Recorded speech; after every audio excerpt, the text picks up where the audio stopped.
Fundamental duty.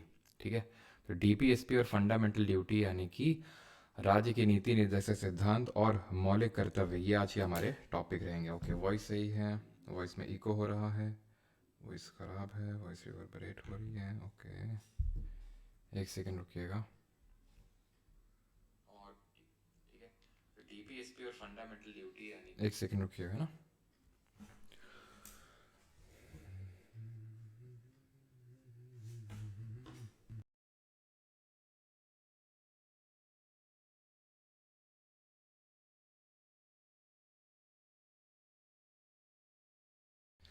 Sir आप बीमार, अबे बीमार नहीं है।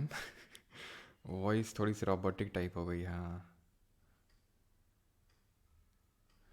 कंफर्म करो एक बार, सारी चीज़ें भी प्रॉपर हैं।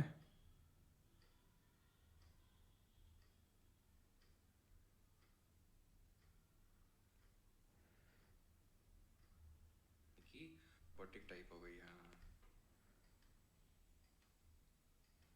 कंफर्म करो एक बार, अभी ठीक है ना, सारी चीज़ें भी प्रॉपर हैं। रोबोटिक वॉइस आ रही है, अभी चेक करो भाई लाइव पे तुरंत। ऑल गुड, ठीक है, एकदम प्रॉपर। तो स्टार्ट करते हैं। तो स्टार्ट हमने एक्चुअल में यहाँ से किया था कि हमारे विपिन जी थे, इंस्टा आईडी मांग रहे थे। ठीक है, तो विपिन जी को हमने समझाया कि भाई विपिन जी ऐसा मत करिए, गांधी जी को बहुत बुरा लगेगा। वो इंतज़ार में बैठे हुए हैं कि मेरा विपिन आएगा, डीपीएसपी पढ़ेगा, फंडामेंटल ड्यूटीज़ के बारे में जानेगा, स्टेट से क्वेश्चन पूछेगा। लेकिन ना, विपिन तो इंस्टा आईडी मांग रहे हैं। तो गलत है ना बात। मेरे लिए नहीं से तो कम से कम गांधी जी के लिए पढ़ लो डीपीएसपी। अब डीपीएसपी है क्या, बात ये आती है। डीपीएसपी और फंडामेंटल ड्यूटी दोनों पढ़ने वाले हैं। डीपीएसपी, जो डीपीएसपी का मतलब होता है क्या, इसका मतलब होता है डायरेक्टिव, इसका मतलब होता है प्रिंसिपल्स, इसका मतलब होता है स्टेट, और इसका मतलब होता है पॉलिसी, और बीच में ऑफ फ्री में मिल जाता है। तो directive principles of state policy, Hindi में बोले तो राज्य के नीति निर्देशक सिद्धांत। अब इसमें सिद्धांतों में क्या पढ़ने वाले हैं, तो हम ये पढ़ेंगे किस पार्ट किस आर्टिकल में है। ठीक है, किस आर्टिकल में है, क्लासिफिकेशन पढ़ेंगे कि किस तरह से इनको क्लासिफाई किया जाता है, इंपॉर्टेंट केसेस पढ़ेंगे, क्रिटिसिज्म पढ़ेंगे, डीपीएसपी और एफआर का झगड़ा करवाएंगे, देन फंडामेंटल ड्यूटी पढ़ेंगे आज के लेक्चर में, और इनके क्रिटिसिज्म देखेंगे।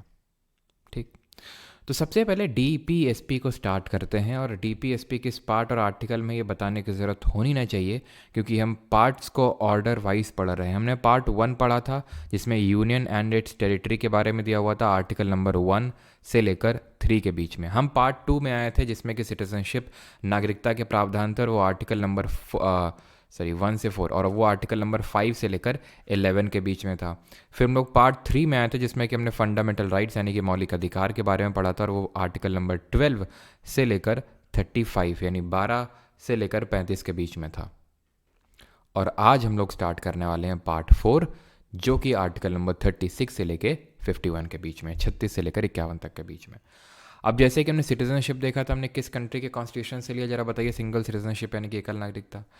फिर हमने फंडामेंटल राइट्स देखे, किस कंट्री के कॉन्स्टिट्यूशन से लिए, जल्दी से बताइए। तो उसी तरह हमने डीपीएसपी भी किसी कंट्री के कॉन्स्टिट्यूशन से लिए, वो है आयरलैंड का संविधान। उसने स्पेन से लिया था, लेकिन उसने किससे लिया था वो हमसे नहीं पूछता है, ये पूछता है कि हमने किससे लिया। तो हमने आयरलैंड से लिया, उसने स्पेन से लिया, वो हमसे नहीं पूछेगा।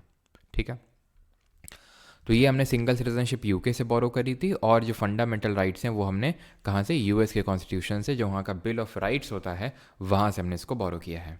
ठीक, अब ये डीपीएसपी है क्या चीज़। फंडामेंटल राइट्स तो समझ में आता है कि जो हमारे मूलभूत अधिकार हैं, जो हमें राज्य से मांगने, और जो हमारी जो स्टेट है वो सिक्योर करेगा उन राइट्स को, वो हमारे फंडामेंटल, उसके बिना हमारी लाइफ पॉसिबल नहीं है। डीपीएसपी क्या है, डीपीएसपी ये राज्य के नीति निर्देशक सिद्धांत, यानी राज्य को डायरेक्टिव्स दिए गए, directive principles of state policy, state को डायरेक्ट किया गया है कुछ करने के लिए, स्टेट को डायरेक्ट किया गया। स्टेट का मतलब क्या है, ये वही सेम मतलब है जो कि आपका आर्टिकल नंबर 12 में डिफाइंड है, या फिर पार्ट नंबर 3 में जो स्टेट का मतलब है, यानी फंडामेंटल राइट्स में जो स्टेट का मतलब है, वही सेम मतलब यहाँ पे डीपीएसपी में भी स्टेट का मतलब है। और ये चीज़ जो है ये हमें आर्टिकल नंबर 36 से पता चलती है, जो भी हम देखेंगे। तो ये कहीं ना कहीं डायरेक्टिव्स हैं, निर्देश हैं, ये पूछेगा नहीं क्या है, लेकिन हमें पता तो होना चाहिए, समझ तो होनी चाहिए कि क्या है ये। तो ये डायरेक्टिव्स हैं, यानी कि निर्देश जो दिए गए हैं स्टेट को। अभी हम देखेंगे स्टेट का मतलब क्या है, वही अभी तो मैंने आपको बता दिया, वही जो पार्ट 3 में स्टेट का मतलब है वही यहाँ पे भी पार्ट स्टेट का मतलब है।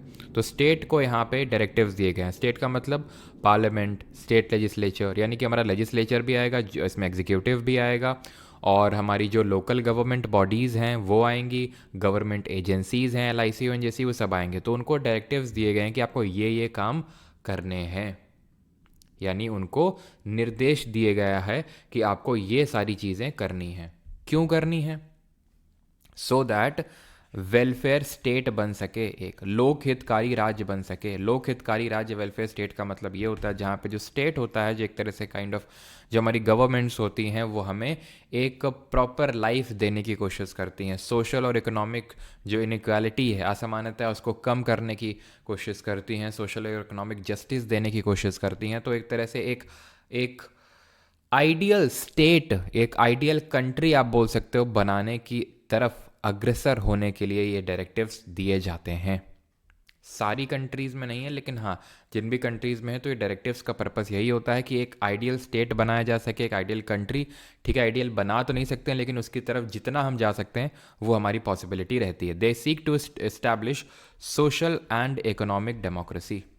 अब अगर आपको याद हो तो फंडामेंटल राइट वाले चैप्टर मैंने आपको पढ़ाया था कि fundamental right seek to establish political democracy, और वहीं पे DPSP की बात करें तो ये सोशल और इकोनॉमिक डेमोक्रेसी को स्टैब्लिश करने की बात करते हैं कि किस तरह से सोशली सबके सोशली इक्वालिटी होनी चाहिए और इकोनॉमिकली इक्वालिटी होनी चाहिए, या फिर इनइक्वालिटी कम से कम होनी चाहिए।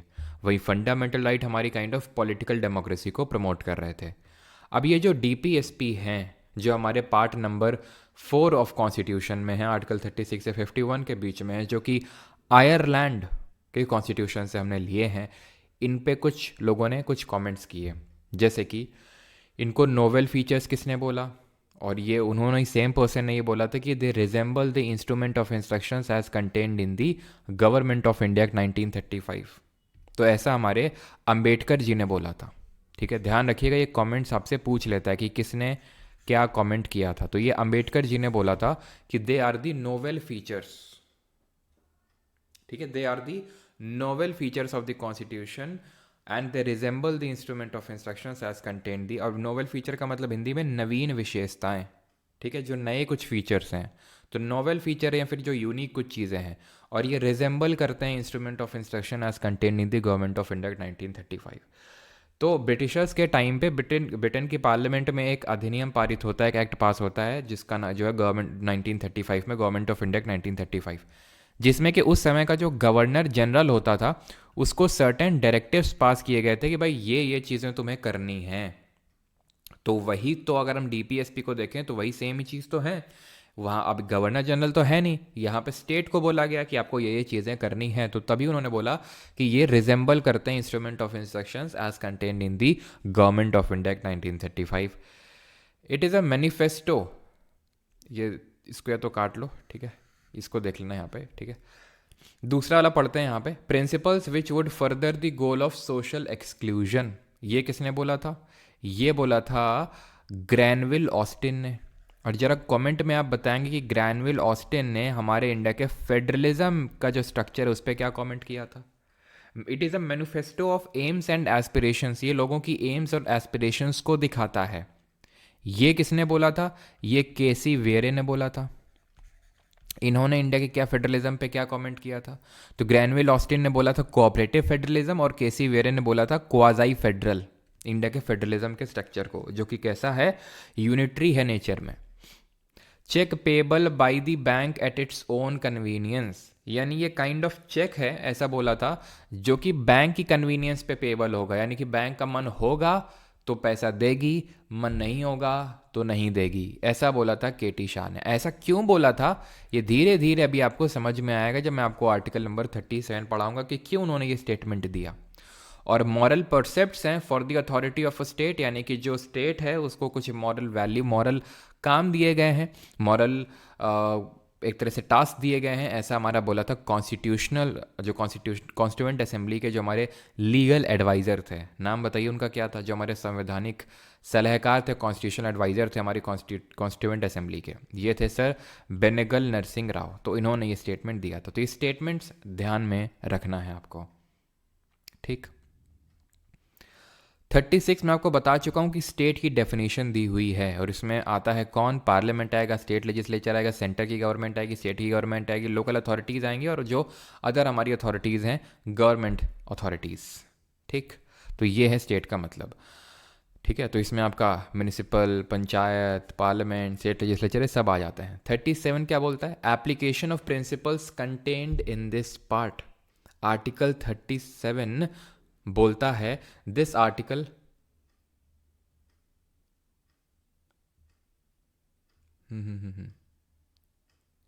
लैपटॉप में आवाज़ कम है, ठीक है। क्या बोलता है? Application of principles contained in this part, article 37। अभी कि इससे प्रॉपर क्या होगी भाई वॉइस है? आप वॉल्यूम जोर करो भाई, सभी लोग अपना वॉल्यूम बढ़ा लो, ठीक है। मैंने अपनी साइड से प्रॉपर कर रखा है, आई थिंक, और कोई इशू नहीं। रिकॉर्डिंग ऑन कर दी थी मैंने आज, ठीक है। तो एप्लीकेशंस ऑफ प्रिंसिपल, इसका मतलब क्या है? Simple, they can not be enforced by any court, that is they are non enforceable in a court of law. यानी कि ये अप्रवर्तनीय है, ये वाद योग्य नहीं है।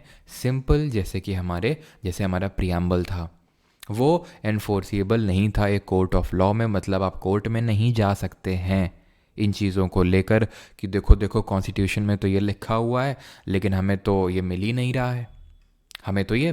है, ठीक है। तो वो चीज़ नहीं होगी, वो आप रोना नहीं रो पाओगे, क्योंकि आर्टिकल 37 में पहले ही उसने बता दिया कि इससे पहले तुम घुसो, डीपीएसपी तुम पढ़ो, इससे पहले एक बात तुम जान लो कि ये एनफोर्सिएबल नहीं है कोर्ट ऑफ लॉ में। इसीलिए केटी शाह जी ने ये बात बोली थी कि ये राइट्स हैं। ध्यान रखना, डीपीएसपी को हम राइट्स भी बोलते हैं, पॉजिटिव राइट्स की स्टेट को ये करना है, वो करना है, ये सारी चीज़ें करनी है। अब जैसे हमारे जो फंडामेंटल राइट्स थे, मौलिक अधिकार थे, वो पॉजिटिव नेचर के भी थी और नेगेटिव नेचर के। कल मैंने बात बोली थी जब एप्लीकेशन पे क्लास हुई थी हम लोग की क्वेश्चंस वाली फंडामेंटल राइट की, तो मैंने आपको ये बात बताई भी थी कि हमारे फंडामेंटल राइट पॉजिटिव भी हो सकते हैं, नेगेटिव भी हो सकते हैं। DPSP are kind of positive rights, और इनको हम नॉन जस्टिसिएबल राइट्स के नाम से भी जानते हैं। यानी इनके अगेंस्ट कहीं कहीं पे नॉन जस्टिसिएबल बोलते हैं, कहीं कहीं पे नॉन एनफोर्सिएबल बोलते हैं। तो भैया मतलब ये होता है, नॉन जस्टिसिएबल का मतलब एक सिमिलर ही मीनिंग है कि आपको जस्टिस नहीं मिलेगा वहाँ पे जाओगे कोर्ट में, तो कि भाई ये चीज़ लिखी हुई है और ये फिर स्टेट क्यों नहीं कर रहा, तो जस्टिस नहीं मिलेगा। नॉन एनफोर्सिएबल का मतलब है कि आप कोर्ट किसी को ये बाध्य नहीं कर सकता है कि भाई तुम ये काम करो, क्योंकि ये नॉन एनफोर्सिएबल है इन अ कोर्ट ऑफ लॉ। तो ठीक है, ये नॉन जस्टिसिएबल है। भाई डायरेक्टिव्स मिले हुए हैं स्टेट को कि भाई तुम ये करो, वो करो, क्या करो अभी देखेंगे क्या करो।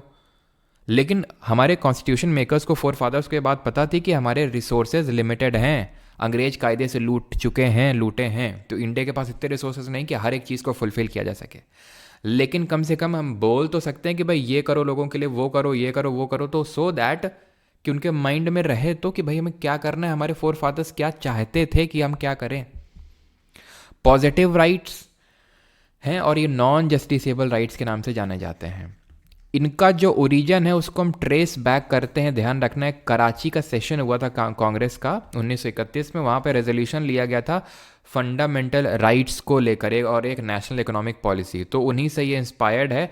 ध्यान रखना, ये कराची रेजोल्यूशन से अपने ओरिजिन को ट्रेस बैक करते हैं। ये कराची रेजोल्यूशन के बारे में हम हिस्ट्री में पढ़ते हैं जब 1931 का वो हम सेशन पढ़ते हैं, ठीक है। तो कराची से रेजोल्यूशन, ध्यान रखना, डीपीएसपी से रिलेटेड है। 37 समझ में आ गया। अब हम पढ़ेंगे अपनी डीपीएसपी। अब यहाँ से शुरू होती हैं डीपीएसपी। जैसे कि अगर आपको याद हो, फंडामेंटल राइट्स 12 से 35, 12 से 35 के बीच में है, लेकिन 12 और 13 में तो कोई फंडामेंटल राइट था नहीं।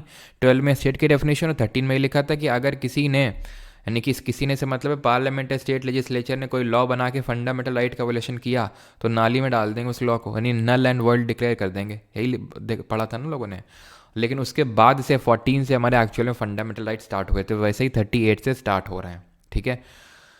लोड मत लेना, जितना समझा रहे हैं समझते जाना, बाद में समराइज करेंगे चीज़ों को, फिर डाउट होगा तो पूछ लेना, ठीक है। 38 बोलता है to promote the welfare of the people. अभी हमने देखा था they seek to establish the social and economic democracy and they embody the concept of welfare state, यानी एक लोक हितकारी राज्य बनाना चाहते हैं ये। और नॉवेल फीचर बोला था अम्बेडकर जी ने कि नवीन विशेषता है। ठीक है, क्लियर इतनी चीज़। तो अभी हम पढ़ते हैं 38। तो ये वेलफेयर ऑफ पीपल और किस तरह के क्वेश्चन बनेगा, सब कुछ क्वेश्चन भी करेंगे, बताऊंगा भी कैसे क्वेश्चन बनेंगे। अभी आराम से रिलैक्स होके, ठीक है, डीप ब्रीथ लेते हुए आराम से लेक्चर करो। ठीक है, welfare of the people by securing a social order permitted by justice, social, economic, political and to minimise inequality in income, status, facility and opportunity. तो दो चीज़ें हैं इसमें अगर हम देखें तो ये तो पहले तो लोगों के कल्याण को बढ़ावा देने की बात कर रहा है, फिर हमें बोल रहा है कि ये जो असमानताएं हैं उनको कम करनी है। अब ये है क्या कि ये वाला जो पार्ट है ना, ये वाला पार्ट, इसको अलग से जोड़ा गया था 44th अमेंडमेंट से। इसको भी तुम्हें याद नहीं रखना है, मतलब बता दिया मैंने, याद हो जाए तो ठीक है, नहीं तो मैं इसको भी समराइज करूंगा लास्ट में कि किसको अमेंडमेंट से ऐड किया गया था, किसको नहीं किया गया था। ठीक, तो ये पहली वाली चीज़ तो पहले से थी कि to promote welfare of the people. तो बस तुमको सर हम याद क्या रखना है, हमें याद ये रखना है वेलफेयर ऑफ द पीपल की बात करता है, लोगों का कल्याण करना है, और दूसरा इनइक्वालिटी को, असमानता को कम से कम करना है। किस में इनइक्वालिटी, इनकम में, स्टेटस में, फैसिलिटी में और अपॉर्चुनिटी में, इन 4 चीज़ों में। 39 पे आते हैं। 39 के अंदर 6 क्लॉज घुसे हुए हैं, पहले 5 थे फिर एक छठा बाद में जोड़ा गया, 6 चीज़ें घुसी हुई हैं। क्या है, adequate means of livelihood for all citizen. Livelihood का मतलब क्या होता है, आजीविका, जिससे कि हम, जैसे कि आजीविका का मतलब होता है कि जिससे कि हम अपना जीवन यापन कर सकें। Equitable distribution of material resources, तो जितने भी मटेरियल रिसोर्सेज हैं, भौतिक संसाधन हैं, उनका जो स्वामित्व है आप बोल सकते हो, उसका बराबर वितरण होना चाहिए, इक्वल डिस्ट्रीब्यूशन होना चाहिए। ऐसा नहीं कि मान लो कि कोई कोल रिजर्व्स हैं और वो सिर्फ उठा के किसी गवर्नमेंट को जिसको मन आ रहा है ना, जिसको अच्छा लग रहा है, उसके मनपसंद है उसको दे दिया मटेरियल रिसोर्सेज को। तो इक्वली डिस्ट्रीब्यूशन होना चाहिए। अब तुम बोलोगे कि सर कोयला सब इक्वली डिस्ट्रीब्यूटेड थोड़ी ना है, तो भाई वो सब बिडिंग वगैरह प्रोसेस होता है, ठीक है। तो ऐसा नहीं कि जिसका मन आता है स्टेट उसको दे देता है, तो इक्वल डिस्ट्रीब्यूशन करना है। Prevention of concentration of wealth and means of production, कि जो वेल्थ है, जो पैसा है, वेल्थ का मतलब सिर्फ पैसा ही नहीं होता है, ठीक है। वेल्थ का मतलब वो सारी चीज़ें, एसेट एक तरह से जो पूंजी होती है, ठीक है। तो मान लो गवर्नमेंट का कोई पीएसयू वगैरह, तो वो भी वेल्थ में आएगा, मीन्स ऑफ प्रोडक्शन में आएगा। तो इनका कंसंट्रेशन रोकना है। कंसंट्रेशन का मतलब होता है कि सिर्फ कुछ लोगों के पास ही पूरी वेल्थ हो गई, मीन्स ऑफ प्रोडक्शन हो गए, यानी कि सेंट्रलाइजेशन हमें रोकना है। आय और उत्पादन के संसाधनों का जो है केंद्रीकरण रोकना है।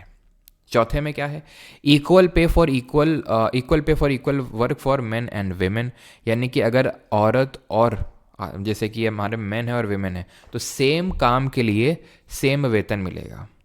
Prevention of health and strength of worker and children against forcible abuse, health और स्ट्रेंथ को वर्कर्स और चिल्ड्रन का हमें प्रोटेक्ट का। फोर्सिबल अब्यूज़ का मतलब होता है जो जबरन काम करवाया जाता है, ठीक है, वर्कर से बहुत देर घंटों तक काम करवाया जा रहा है। बच्चों को जो है हजार्डस एक्टिविटीज़ में लगा रखा है। फिर तो हमारी गवर्नमेंट ने क्या किया, मैं उदाहरण दे रहा हूँ आपको कि किस तरह से डीपीएसपी को फुलफिल करती है government. Right to education act पढ़ाया था 21A जब पढ़ा रहे थे पिछले वाले लेक्चर में, तो वहाँ बताया था 2009 में आया था ये राइट टू एजुकेशन एक्ट मतलब अधिनियम जो कि संसद ने पारित किया। तो उसके थ्रू क्या रोका, फोर्सिबल अब्यूज़ रोकने की कोशिश करी। स्ट्रेंथ ऑफ वर्कर को प्रमोट, हेल्थ को कैसे प्रमोट करती है, तो वो काफ़ी सारे हमारे एक्ट इस तरह से बनाती है कि जिसमें कि ये इंश्योर करती है कि इतने घंटे से ज़्यादा काम ना करवाया जाए, इतना वेतन मिलना चाहिए। Opportunity for the healthy development of children, opportunity for the healthy development of children, तो इस चीज़ को हमने 42nd अमेंडमेंट से ऐड किया। जैसे मैंने बताया, मैं लास्ट में समराइज करूँगा, अभी आपको रटने की ज़रूरत नहीं है, आपने सिर्फ समझना है। रटवा तो मैं आपको दूंगा, आपको क्लास में ही सारी डीपीएसपी याद हो जाएंगी, ये मेरा वादा है आपसे, ठीक। 39 का में आते हैं, 39A में आते हैं अगला, equal justice and free legal aid to the poor. इसका मतलब क्या है, इसका मतलब है कि समान अवसर के आधार पर न्याय देना है, निशुल्क कानूनी सहायता देनी है, फ्री लीगल एड देना है। To promote justice on basis of equal, ये आपको याद करना नहीं याद करना है, सिर्फ ये याद करना है। वैसे तो आपको नोट्स में सिर्फ वही मिलेगा जो आपको याद करना है, equal justice and free legal aid to poor, गरीब को। अब इसका मतलब ये होता है कि हमें समान अवसर देना है न्याय पे। ऐसा नहीं कि जिसके पास पैसा है तो वो अच्छा वकील करके अपना केस लड़ रहा है, चाहे भले दोषी है वो बच गया। बेचारा जो निर्दोष है वो, क्योंकि उसके पास पैसा नहीं है, वो रिप्रेजेंट कर नहीं सकता, उसको लीगैलिटीज़ पता नहीं है। भाई किसको लीगैलिटी पता होती है? ठीक है, वो तो सिर्फ लॉयर्स को ही पता होती है। तो वो अपना केस लड़ ही नहीं पा रहा है, तो हमें उनको फ्री लीगल एड देनी है, कानूनी सहायता देनी है। तो सरकारी कई सारे वकील होते हैं जो जैसे कि मैंने पिछले लेक्चर में बताया था, है ना, कि आर्टिकल नंबर 22 में मैंने आपको ये चीज़ बताई थी कि एक लीगल प्रैक्टिशनर लेने का मेरे पास मौलिक अधिकार है, फंडामेंटल राइट है कि मुझे एक लीगल प्रैक्टिशनर मिलेगा, याद हो। तो प्यूनिटिव और प्रिवेंटिव डिटेंशन मैंने बताया था 22 में, और दोनों में ये क्लॉज मैंने बताया था कि दो कॉमन चीज़ थी। एक तो आपको ग्राउंड ऑफ अरेस्ट बताया जाएगा कि क्यों अरेस्ट किया गया, और दूसरा आपको लीगल प्रैक्टिशनर दिया जाएगा। जैसे कि वो जो कसाब वाला था ना, मुंबई में अटैक का जो दोषी था, उस तक को हमने ये दिया था। लेकिन खैर यहाँ पर बात हो रही है पुअर की, गरीब की। तो उसके पास पैसा नहीं है तो उसको फ्री लीगल एड देनी है। ठीक, इस चीज़ को हमने इस पूरे आर्टिकल को 42nd अमेंडमेंट से ऐड किया था। ठीक है, और वैसे भी जहाँ पे ए बी इस तरह से होता है तो मतलब ये है कि अमेंडमेंट्स इसको ऐड किया गया। 40 में है कि ऑर्गेनाइज करना है विलेज पंचायत। ये स्टेट को डायरेक्शन दिया गया है कि आप पंचायत का गठन करिए। क्यों? सो दैट कि लोग अपने ग्राउंड लेवल पे पॉलिसी मेकिंग और डिसीजन मेकिंग में पार्टिसिपेट कर सकें। ये फुलेरा गांव है, तो फुलेरा गांव में सड़क बननी है, क्या होना है क्या नहीं होना है वो वहाँ के लोग वो डिसाइड करें। तो उसके लिए पंचायत का गठन किया जाए। The state shall take steps to organise village panchayat and endow them with such powers and authority as may be necessary to enable them as a function as unit of self government. यानी खुद से वो government में या फिर policy making में लोग participate कर सकें डायरेक्टली। अब इसको किस तरह से हमारे स्टेट ने, यानी कि हमारे एक तरह से बोल सकते हैं पार्लियामेंट ने इस चीज़ को सिक्योर किया, इस डीपीएसपी को इंश्योर किया, इस डीपीएसपी का काम किया, 73rd अमेंडमेंट किया उसने कॉन्स्टिट्यूशन में, और ये हर स्टेट को डायरेक्शन दिया कि अब 3 टियर पंचायती राज सिस्टम लागू करना एक मैंडेशन है। वो हम जब पंचायत म्यूनिसपैलिटी पढ़ेंगे तो वहाँ डिटेल में देखेंगे इसके बारे में। 41 में है right to work education and public assistance in certain case, यानी कुछ मामलों में काम, शिक्षा और सार्वजनिक सहायता का अधिकार है। ये राइट टू वर्क, काम करने का अधिकार है, शिक्षा का अधिकार है, और पब्लिक असिस्टेंस का। अब देख सकते हैं यहाँ पे राइट टू वर्क है, लेकिन क्योंकि ये पार्ट 3 में नहीं है तो ये नॉन जस्टिसिएबल राइट है। तो अब कोर्ट नहीं जा सकते कि मैं बेरोजगार और मुझे काम करने का अधिकार तो मिल ही नहीं रहा है। तो राइट टू वर्क है, एजुकेशन है। अब यहाँ तक किसी कोई डाउट हो तो पूछ लो जल्दी से, फिर उसके बाद मैं सारे और आगे पढ़ाता हूँ, एंड देन मैं आपको बताऊँगा कि याद कैसे रखना है, वो मैं आपको याद भी करवाऊँगा अभी। ठीक है,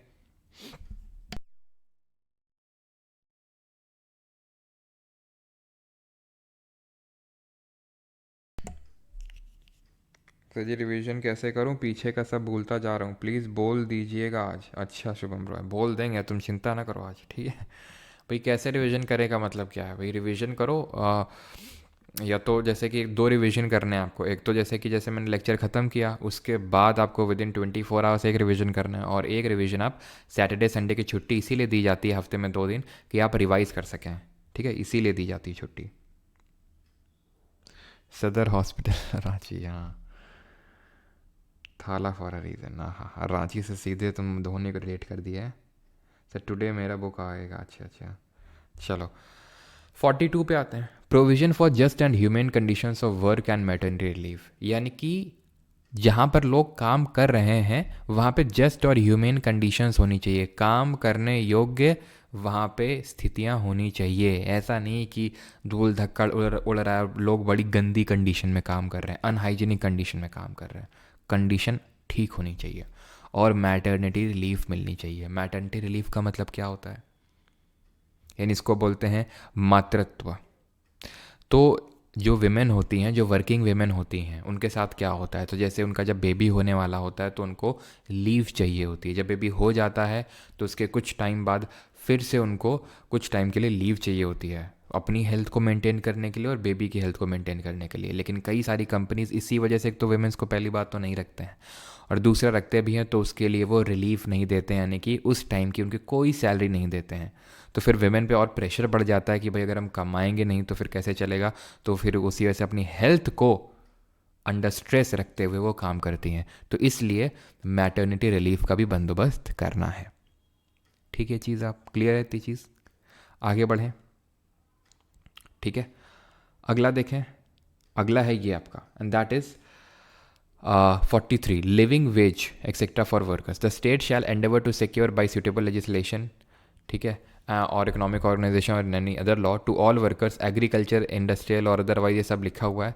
सिंपल अगर मैं बोलूँ तो लिविंग वेज सिक्योर करना है वर्कर्स के लिए, सिर्फ आपको इतना लिखना, इतना याद करना है। लिविंग वेज का मतलब होता है उतना भत्ता लोगों मजदूरों को मिलना चाहिए जिससे उनका जीवन यापन चल सके। क्लियर इतनी चीज़? आगे बढ़ें। 43 ये अब बी देखेंगे, ठीक है। 43 ए यहाँ पे आई थिंक मेंशन नहीं है, 43 ए मेंशन नहीं है। 43 ए यहाँ पे मैं अलग से लिख देता हूँ, लिखा तो होना चाहिए।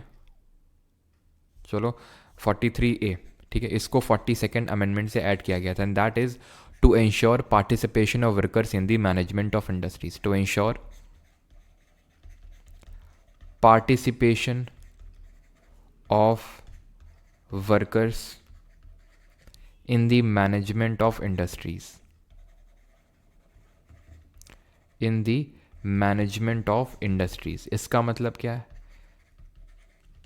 इसका मतलब है उद्योगों के प्रबंधन में श्रमिकों की भागीदारी, कि किस तरह से इंडस्ट्री मैनेज होगी, क्या वर्किंग कंडीशन होगी, कितने वर्किंग आवर्स होंगे, कब क्या होगा, इसमें उन वर्कर्स की भागीदारी होनी चाहिए जो उस इंडस्ट्री में, उस उद्योग में काम कर रहे हैं। जैसे मान लेते हैं ये विमेंस काम कर रही हैं, ये जो टोकरी बना रही हैं, ठीक है, इसका कोई मालिक होगा, तो वो खुद से डिसाइड नहीं कर लेगा कितने बजे आना है, कितने बजे नहीं जाना है। वो सारी चीज़ें जो उसके इंडस्ट्री को लेके चीज़ें हैं, उसमें इन लोगों का भी पार्टिसिपेशन होना चाहिए। ये है 43 ए और इसको 42nd अमेंडमेंट से जोड़ा गया था। 43 बी, प्रमोशन ऑफ कोऑपरेटिव सोसाइटी, सहकारी जो समितियां हैं उनके फॉर्मेशन और उनके फंक्शनिंग को लेकर जो है ये प्रमोट करना है स्टेट को। ये 43 बी में लिखा हुआ है। कोऑपरेटिव सोसाइटी का मतलब होता है कि जहाँ पर कुछ लोग, जैसे फॉर एग्जांपल अगर इन वेमेंस की बात कर लें तो ये क्या कर रही हैं, ये अपना, जैसे फॉर एग्जांपल वर्कर्स हैं, औरतें हैं गाँव की, तो वो अपना एक पूल बना के कुछ पैसा इकट्ठा करके कुछ काम शुरू की हैं वो, तो काइंड ऑफ उसको हम कोऑपरेटिव सोसाइटी टाइप बोल देते हैं वो, ठीक है। 97th अमेंडमेंट से इस वाले आर्टिकल को जोड़ा गया था। 44 ये बात करता है यूनिफॉर्म सिविल कोड की, सिटीजन्स। यूनिफॉर्म सिविल कोड का मतलब होता है हर धर्म के लिए एक समान कानून होगा। ऐसा नहीं कि अगर डाइवोर्स के लेके कोई बात आती है तो हिंदू के लिए हिंदू कोड ऑफ लॉ रहेगा, इस्लाम के लिए शरिया कानून रहेगा, तो मतलब अलग अलग नहीं होगा। डाइवोर्स का अगर कुछ मामला है, ठीक है, अगर किसी ने, मान लो किसी ने डाइवोर्स किसी को दिया, तो वो फिर सबके लिए सेम लॉ रहेगा across every religion, across every gender और सेक्स, ठीक है। यानी कि सबके लिए इसको हम बोल सकते हैं समान नागरिक संहिता, इसको हिंदी में बोलते हैं, ठीक है। समान नागरिक संहिता यानी कि सबको तराजू में सेम तरह से तोला जाएगा, ठीक है, समान नागरिक संहिता। क्लियर हुई ये चीज़? 45 provision for early childhood care and education to children below the age of 6 years. 6 साल तक से जो कम के बच्चे हैं उनको अर्ली चाइल्डहुड केयर देनी है। इसको 86th अमेंडमेंट ऑफ 2002 से ऐड किया गया। एक्चुअल में ऐसा नहीं है कि 45 पहले था नहीं, 86th अमेंडमेंट के बाद आया ना। 86th अमेंडमेंट ने इसका जो सब्जेक्ट मैटर है उसको चेंज किया। इसका मतलब ये है कि पहले इसमें कुछ और लिखा हुआ था, अभी कुछ और। 86 अमेंडमेंट से अगर आपको याद हो तो मैंने बताया था आर्टिकल 21A को जोड़ा गया था, जो राइट टू प्राइमरी एजुकेशन यानी प्राथमिक शिक्षा को एक मौलिक अधिकार बनाता है 6 से 14 साल तक के बच्चों के लिए। यहां किसकी बात हो रही है? तो इसने किया क्या 86 अमेंडमेंट ने, पहले यहां पर आर्टिकल 45 में यही चीज लिखी हुई थी जो आज 21A में लिखी हुई है, लेकिन 86 अमेंडमेंट ने इसको उठा के 21A यानी पार्ट 3 यानी कि जस्टिसेबल राइट वाली कैटेगरी में डाल दिया।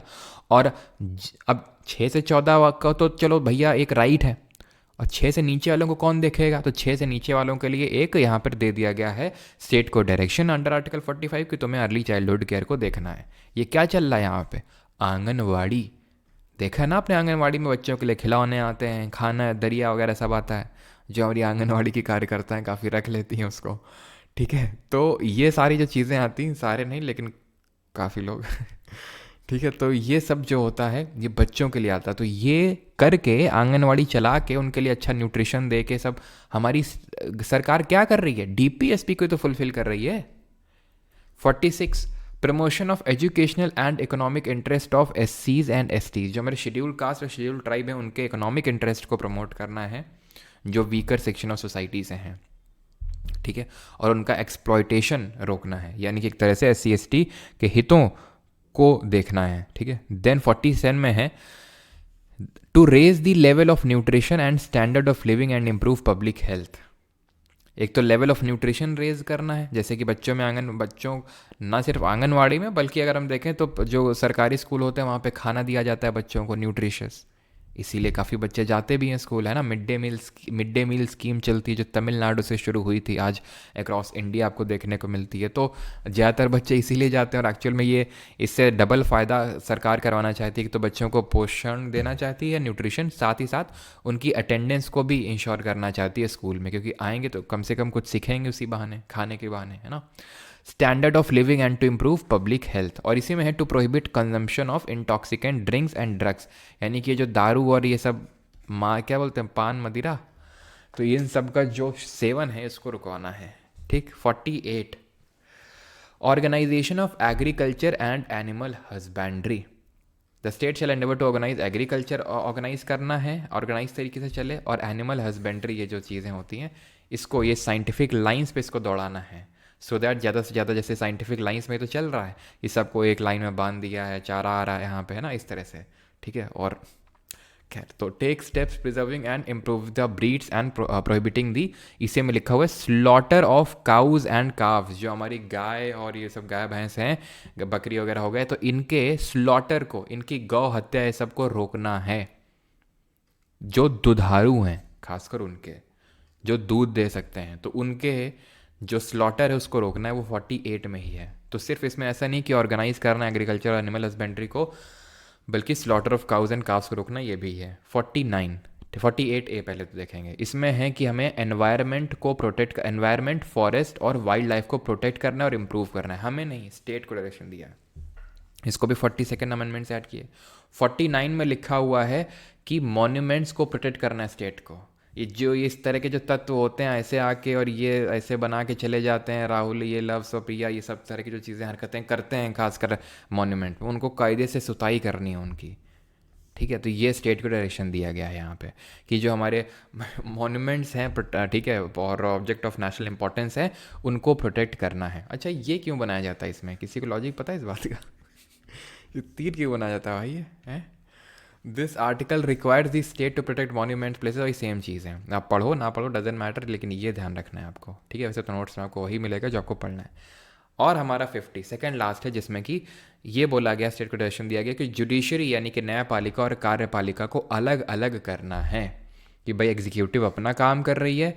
ठीक है, एग्जीक्यूटिव का काम क्या है, हमने देखा था हमारे 3 ऑर्गन्स ऑफ गवर्नमेंट होते हैं, जरा बताएंगे कौन कौन से 3 ऑर्गन्स क्या होते हैं गवर्नमेंट के। एक तो होता है लेजिस्लेचर, ठीक है, विधानमंडल, एक होता है फिर विधायिका, एक होती है हमारी कार्यपालिका दैट इज़ एग्जीक्यूटिव, और एक होती है जुडिशरी यानी कि न्यायपालिका। इसका काम क्या होता है, न्याय, इसका काम होता है लॉ क्रिएट करना, लॉ बनाना, इसका लॉ एग्जीक्यूट करना, ग्राउंड लेवल पे उतारना, और इसका काम होता है लॉ पे रिव्यू करना कि वो सही तरह से इम्प्लीमेंट हो रहा है, नहीं हो रहा है, या फिर वो लॉ सही है भी या नहीं है। तो ये सारा काम कर किसका होता है, जुडिशरी का होता है।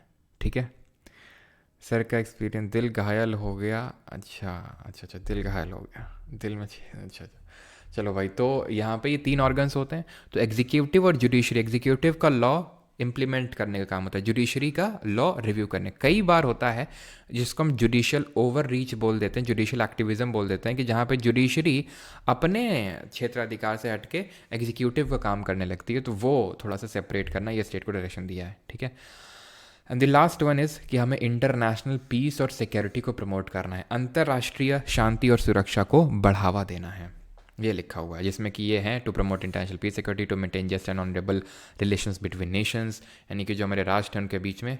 ये मैडम कुछ ज़्यादा लंबी नहीं है, सेकंड वाली मैम, है ना, तो जस्ट एन, और ये कौन है, यूएन पीस कीपिंग फोर्सेज हैं, ये ब्लू कलर की कैप लगाते हैं। एक बार सीरियस में क्वेश्चन पूछा गया था कि ब्लू हेलमेट किसको बोलते हैं, तो ब्लू हेलमेट इन्हीं को बोलते हैं। खैर, यूएन पीस कीपिंग फोर्सेज, ध्यान रखना यूएन पीस कीपिंग फोर्सेज से हमारा कोई लेना देना नहीं है, ठीक है। यूएन मांग रहा है तो हम भेजेंगे, लेकिन ऐसा नहीं कि यूएन पीस कीपिंग फोर्सेज कोई हमारी पीस कीपिंग फोर्सेज हैं, ठीक है।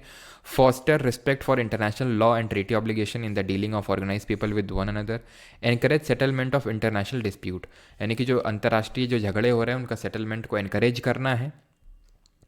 अच्छे मतलब इंटरनेशनल लॉ को रिस्पेक्ट करना है, जो भी अगर कोई लॉ है इंटरनेशनल तो उसको रिस्पेक्ट करना है।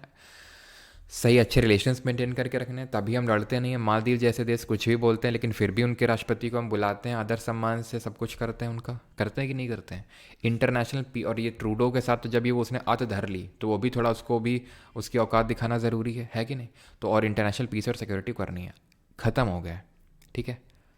अब टिरिक बता दें क्या है, बताओ। तो टिरिक बता देते हैं अभी आपको, ठीक है। उसके लिए हम क्या करेंगे, उसके लिए चलो मैं पहले आपको यहाँ पे ले ही चलता हूँ, ठीक है। फिर मैं समराइज़ करूँगा, फिर मैं आपसे पूछूंगा, तो ध्यान से देखना, ठीक। 38 से शुरू हो रही हैं, तो यहाँ से हम एक स्टोरी शुरू करेंगे, वो स्टोरी ध्यान से सुनना, ठीक है। अब इसमें थोड़ा सा फोकस्ड रहना। तो था क्या, वेलफेयर, लोगों का कल्याण करने के लिए एक लोअर डिवीजन क्लर्क था। एक कौन था, एक लोअर डिवीजन क्लर्क था, एलडीसी था। तो वो पब्लिक हेल्थ सेंटर में काम करता था, उसका काम था यही, पब्लिक हेल्थ सेंटर में।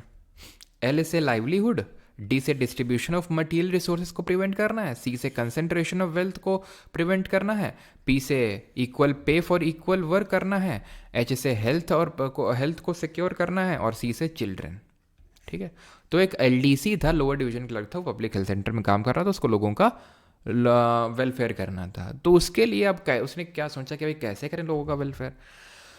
तो उसने ये चीज़ को देखा कि भाई लोग लड़ाई झगड़े में लगे हुए हैं, प्रॉपर्टी का मसला हो गया कि उन्होंने ये बोल दिया तो दो भाइयों में है ना विवाद हो गया, तो एक ने एक को मार डाला, ये सब कर दिया, तो ये लोग आपस में लड़ झगड़ बहुत रहे हैं, काम आम से इनका कोई लेना देना नहीं है। तो उसने सबसे पहले तो क्या किया, लीगल एड देना शुरू किया पुअर को, क्योंकि वो पढ़ा लिखा था। तो उसने क्या किया, लीगल एड यानी कि ये जो विधिक सहायता है वो देना उसने शुरू किया, ठीक है। लोगों को लीगल एड दिया कि सो दैट भाई उनको जस्टिस मिले, न्याय मिले, और वो जल्दी से जल्दी उनके केस रफा दफा हो गए, केस रफा दफा। अब भाई काम देना है। अब वो कोई बिजनेसमैन तो है नहीं, कंपनी तो चल नहीं रही है, वो तो गवर्नमेंट सर्वेंट है कि भाई अपनी कंपनी में काम दे देगा, ऐसा तो है नहीं। तो उसने पहले क्या किया, उसने यूज़ किया पंचायत का, पूरी स्टोरी चल रही है, ठीक है।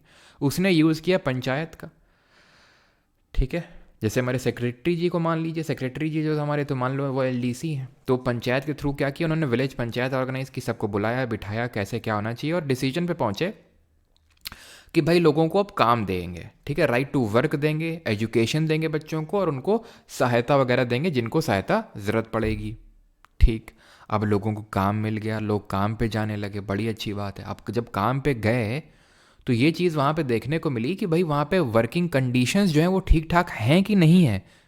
ऐसा तो नहीं है कि भाई गंदी सी कंडीशन में काम करवाया जा रहा है लोगों से। तो उस चीज़ को सिक्योर किया हमारे एलडीसी भैया ने 42, ठीक है, ठीक है। और मैटरनिटी रिलीफ को भी इंश्योर किया कि भाई औरतों को मैटरनिटी रिलीफ मात्रा तो मिल रहा है कि नहीं मिल रहा है। फिर ठीक है, कंडीशन तो अच्छी है, कंडीशन सिर्फ अच्छी हो जाने से नहीं होगा, उनको क्या रहने योग्य भत्ता मिल रहा है कि नहीं मिल रहा है, लिविंग वेज सिक्योर किया, ठीक है, ये सिक्योर हो गया। फिर उन्होंने देखा एलडीसी जी ने कि भाई अब मैं तो जब तक हूँ तो तब तक तो मैं देख रहा हूँ, लेकिन मैं कब तक देखूंगा, मैं किस किस चीज़ को देखूंगा, मुझे अपनी भी नौकरी करनी है। और ठीक है, अगर मान लो कल को ना रहा तो फिर कैसे क्या होगा, ये सारी चीज़ें कैसे इंश्योर रहेंगी कि ठीक ठाक चलती रहें। तो ये चीज़ ऐसे इंश्योर होंगी कि अगर वर्कर के ही पार्टिसिपेशन को इंश्योर कर दिया जाए इंडस्ट्रीज़ के मैनेजमेंट में, तो 43A हो गया। फिर वो कोऑपरेटिव सोसाइटी बना के चले गए अपने काम पे, ख़त्म। और 44 में तो यूनिफॉर्म सिविल कोड है, यानी कि समान होना चाहिए। जैसे 4 और 4 समान है कि नहीं है, इक्वल है कि नहीं दोनों, तो बस समान नागरिक संहिता, यूनिफॉर्म सिविल कोड। समझ में आ गया इतना चीज़, 44 तक याद हो गया, बताओ जल्दी से। 44 तक कि एक एलडीसी थे, पीएचसी में काम कर रहे थे, वेलफेयर करना था उन लोग, वेलफेयर करना था एलडीसी को, पीएचसी में काम कर रहे थे। क्या किए, लीगल एड दिए पुअर्स को, पंचायत ऑर्गेनाइज किए, राइट टू वर्क दिए, just and human condition maternity leave ensure की है, फिर लिविंग वेज सिक्योर की है, फिर participation of workers in the management of industries secure की, कोऑपरेटिव सोसाइटी बना के चले गए, 44 यूनिफॉर्म सिविल कोड। ठीक, क्लियर, स्टोरी खत्म। ठीक है, अब यहाँ पर हम, अगर आपको दूसरी स्टोरी याद करनी है, मैं वैसे तो इसके आगे चलो एक और स्टोरी देख लेते हैं हम लोग। ठीक है, 44 तक याद हो गया क्या? वो जो एलडीसी जी है उनको, मतलब अब उनकी चले गए तो कहाँ गए, शादी वादी करी उन्होंने, उनके बच्चे हुए, तो उन्होंने मतलब वो उनका क्या था कि वो यूपीएससी की तैयारी कर रहे थे, एक टाइम पर नहीं हुआ सिलेक्शन, कोई बात नहीं, तो उनके अंदर क्या था, कीड़ा था, डीपीएसपी अच्छे से पढ़े थे और सारी चीज़ें थी, तो कानूनी नॉलेज थी, तो उन्होंने कहा कि भाई स्टेट से कि भाई कम से कम हमारे बच्चों को अर्ली चाइल्डहुड केयर तो दो। अब मैं काम में चला जाता हूँ, काम पे चला जाता हूँ, मेरा बच्चा यहाँ खेलता रहता है, मिट्टी में खेल रहा है, मिट्टी खा रहा है, तो भाई कुछ तो देखो। तो 45 में उन्होंने बच्चे को सिक्योर किया। फिर 46 में उन्होंने देखा कि जो हमारे दलित भाई बहन हैं, जो वीकर सेक्शन है, उनके इकोनॉमिक इंटरेस्ट को कोई देख ही नहीं रहा, वो सिक्योर करें। वो लोग काफ़ी इंटॉक्सिकेंट वगैरह में लगे हुए हैं, तो इंटॉक्सिकेंट वगैरह को बंद करके, दारू वारू बंद करके उनके लेवल ऑफ न्यूट्रिशन को रेस करेंगे, उनको अच्छा खिलाएंगे पिलाएंगे। अच्छा खिलाएंगे पिलाएंगे किस लिए खिलाएंगे? अच्छा खिला पिला के बस उनको क्या करना है, कुछ तो करवाएंगे अच्छा खिला पिला के, लेकिन अच्छा क्या खिलाएंगे पिलाएंगे? तो उसके लिए हम जो ये मतलब एग्रीकल्चर वो करवाएंगे, एनिमल हस्बेंड्री, ताकि दूध ये सब पिएं, दूध पिएं तो अच्छा सेहत बनेगी। और जब सेहत अच्छी बन जाए तो उनसे एनवायरनमेंट प्रोटेक्ट करवाओ, रक्षा करवाओ इसकी, ठीक है, मॉन्यूमेंट की रक्षा करवाओ, बस हो गया। 50 में सेपरेट करवा दो जुडिशियल एग्जीक्यूटिव को, 51 में 51 रुपये का प्रसाद चढ़ा के शांति का पाठ पढ़ा दो लोगों को, ठीक है, इंटरनेशनली। समझ गए? समझ गए? अभी समराइज़ करते हैं और फिर तुमसे पूछेंगे, और नहीं बता पाओगे ना, क्लास से बाहर निकाल दूंगा तुमको। और वो भी ध्यान रखना, डंडे मार के। तो अभी ध्यान रखना कैसे हम लोगों ने याद किया। 36 से 51 तक था। 36 में तो स्टेट की डेफिनेशन थी, 37 में नॉन जस्टिसिएबल लिखा, ये लिखा है कि वाद योग्य नहीं है, कोर्ट मत चले जाना तुम भूल के भी। 38 में क्या है? To promote welfare and minimise inequality in income status facility and opportunity. Welfare करना था, किसको करना था? LDC goes to PHC। 39 का clause A, 39 clause B, C, D, E, F, LDC goes to PHC। Livelihood, आजीविका सिक्योर करनी, distribution of wealth secure करना है, प्रिवेंट करना है कंसंट्रेशन ऑफ वेल्थ को, equal pay for equal work, health and strength of workers, forcible child abuse को रोकना है, ठीक। 40 में पंचायत ऑर्गेनाइज करवाई उन्होंने। फिर क्या किया था? Right to work and public assistance, right to education secure करवाया उन्होंने। फिर just and humane working condition, maternity leave, फिर लिविंग वेज, फिर participation of workers in the management of industries, फिर कोऑपरेटिव सोसाइटी, फिर यूनिफॉर्म सिविल कोड, फिर उनका बच्चा हो गया तो अर्ली चाइल्डहुड केयर, फिर SC/ST के इंटरेस्ट को प्रमोट करना है, फिर एनिमल हस्बेंड्री एग्रीकल्चर को SC/ST के इंटरेस्ट को 47 में क्या था? 47 में आपका था कि जो पोषण का स्तर है उसको बढ़ाना है, मदिरा का सेवन कम करना है, यानी कि to raise the level of nutrition and to prevent the consumption of intoxicants. फिर कैसे रोकेंगे? एनिमल हस्बेंड्री और एग्रीकल्चर, दूध पिलाएंगे, दारू नहीं पिएंगे तो कुछ तो पिएंगे, दूध पिएंगे भैया। 48 है, फिर पिला के क्या करवाएंगे? सांड की तरह हट्टा कट्टा बनाएंगे? नहीं, एनवायरनमेंट को प्रोटेक्ट करवाएंगे, फिर मॉन्यूमेंट्स को भी प्रोटेक्ट करवाएंगे, फिर एग्जीक्यूटिव जुडिशियल को सेपरेट करेंगे, फिर 51 रुपये का प्रसाद चढ़ा के शांति का पाठ पढ़ाएंगे। खत्म। अब भी अगर तुम्हें याद ना हुआ ना तो एक काम करो, तुम्हारे आसपास कुछ रखा होगा, उसको अपने सिर में दे मारो, ठीक। आगे आते हैं, classification of DPSP। DPSP 3 parts में क्लासिफाइड है, सोशो इकोनॉमिक, गांधीयन और लिबरल इंटेलेक्चुअल। 3 पार्ट्स में डिवाइडेड है ये classification is not in constitution, संविधान में नहीं है ये, तो फिर कहाँ है? किताबों में है जो हम पढ़ते हैं। मतलब क्यों कर लेते हैं हम ये क्लासिफिकेशन? ऐसे ही कर लेते हैं कि भाई गांधी जी हमारे चाहते थे कि पंचायत बने, SC/ST के इंटरेस्ट को प्रमोट करते थे, वो चाहते थे कि गायों को वगैरह को ना मारा जाए, काटा जाए, तो वो वाले DPSP को गांधीयन DPSP बोल देते हैं। जो सोशो इकोनॉमिक की बात करते हैं उनको सोशो इकोनॉमिक DPSP बोल देते हैं। जो लिबरल इंटेलेक्चुअल टाइप हैं थोड़ी सी, इनको लिबरल इंटेलेक्चुअल। तो कौन कौन सी ऐसा क्या क्वेश्चन पूछ सकता है क्या? देखो सवाल कैसे बनता है वो बताता हूँ। एक तो पहला वो जो बताया था कमेंट अमेंट हो गए, कहाँ से लिए हैं, कौन से पार्ट में, किस आर्टिकल में, वेलफेयर स्टेट, फलाना ढिमका, गवर्नमेंट ऑफ इंडिया 1935, कराची, ये सब हो गया। दूसरा तरह का क्वेश्चन होता है, आर्टिकल पूछ लेता है, ये डीपीएसपी किस आर्टिकल में बताओ, या इस आर्टिकल में कौन सी डीपीएसपी है ये बताओ, बूझो तो जाने। फिर जो है ये पूछ लेगा कि डीपीएसपी कितने पार्ट्स में क्लासिफाइड हैं, या फिर कौन सा इसमें क्लासिफिकेशन नहीं है, क्योंकि 3 है क्लासिफिकेशन, चौथा ऐसा रख देगा जो नहीं है। लेकिन अभी तक ऐसा सवाल तो नहीं देखा है मैंने कि भाई इसमें से गांधीयन डीपीएसपी पहचानना। हो सकता है आया भी हो और हो सकता है आ भी जाए, तो हम पढ़ लेंगे। क्यों? क्योंकि हमें कुछ नया तो नहीं पढ़ना है ना। क्यों? क्योंकि अब जैसे सोशो इकोनॉमिक डीपीएसपी है तो मैंने आपके लिए लिख दिया है 38, 39, आपको रटना नहीं है कि ये सोशो इकोनॉमिक है, वो अपने आप फील आ जाएगा, तुम्हें फील लेने की कोशिश किया करो, ठीक है। कभी कभी फील जो है काफ़ी काम अपने आप सॉल्व कर देता है, ठीक है। फीलिंग प्राउड इंडियन नहीं, फीलिंग जो है डीपीएसपी का भी इंडियन को लेना चाहिए। तो सोशियो इकोनॉमिक प्रिंसिपल्स को देखते हैं। 38 में क्या था, अभी हम काहे नहीं लिख रखे हैं, ताकि अब तुम रिवीजन करो, अपने दिमाग पे जोर लगाओ और याद करो कि 38 में क्या है। क्या है? वेलफेयर, और वेलफेयर प्रमोट करना है, मैं इन शॉर्ट लिख रहा हूँ, और inequality, to minimise inequality in income, status, facility and opportunity. 39 LDC goes to PHC. 39 A में क्या है, अब लिखने वाला नहीं हूँ यार, मैं लिखूंगा नहीं, ठीक है, वो सब कुछ लिखा हुआ है, मैं इन शॉर्ट लिख देता हूँ। LDC goes to PHC. 39 A में क्या है, free legal aid to poor, ठीक है, free legal aid to poor. 41 में क्या है, 40 में तो पंचायत था, 41 में क्या था, पंचायत के बाद हमने राइट टू वर्क, ठीक है, right to work, education, public assistance, ये सब था। 42 में क्या है, 42 में है जस्ट एंड ह्यूमेन कंडीशंस, ठीक है, जस्ट एंड ह्यूमेन कंडीशंस। 43 में क्या है, इसमें 43 में है आपका कि लिविंग वेज मिलना चाहिए।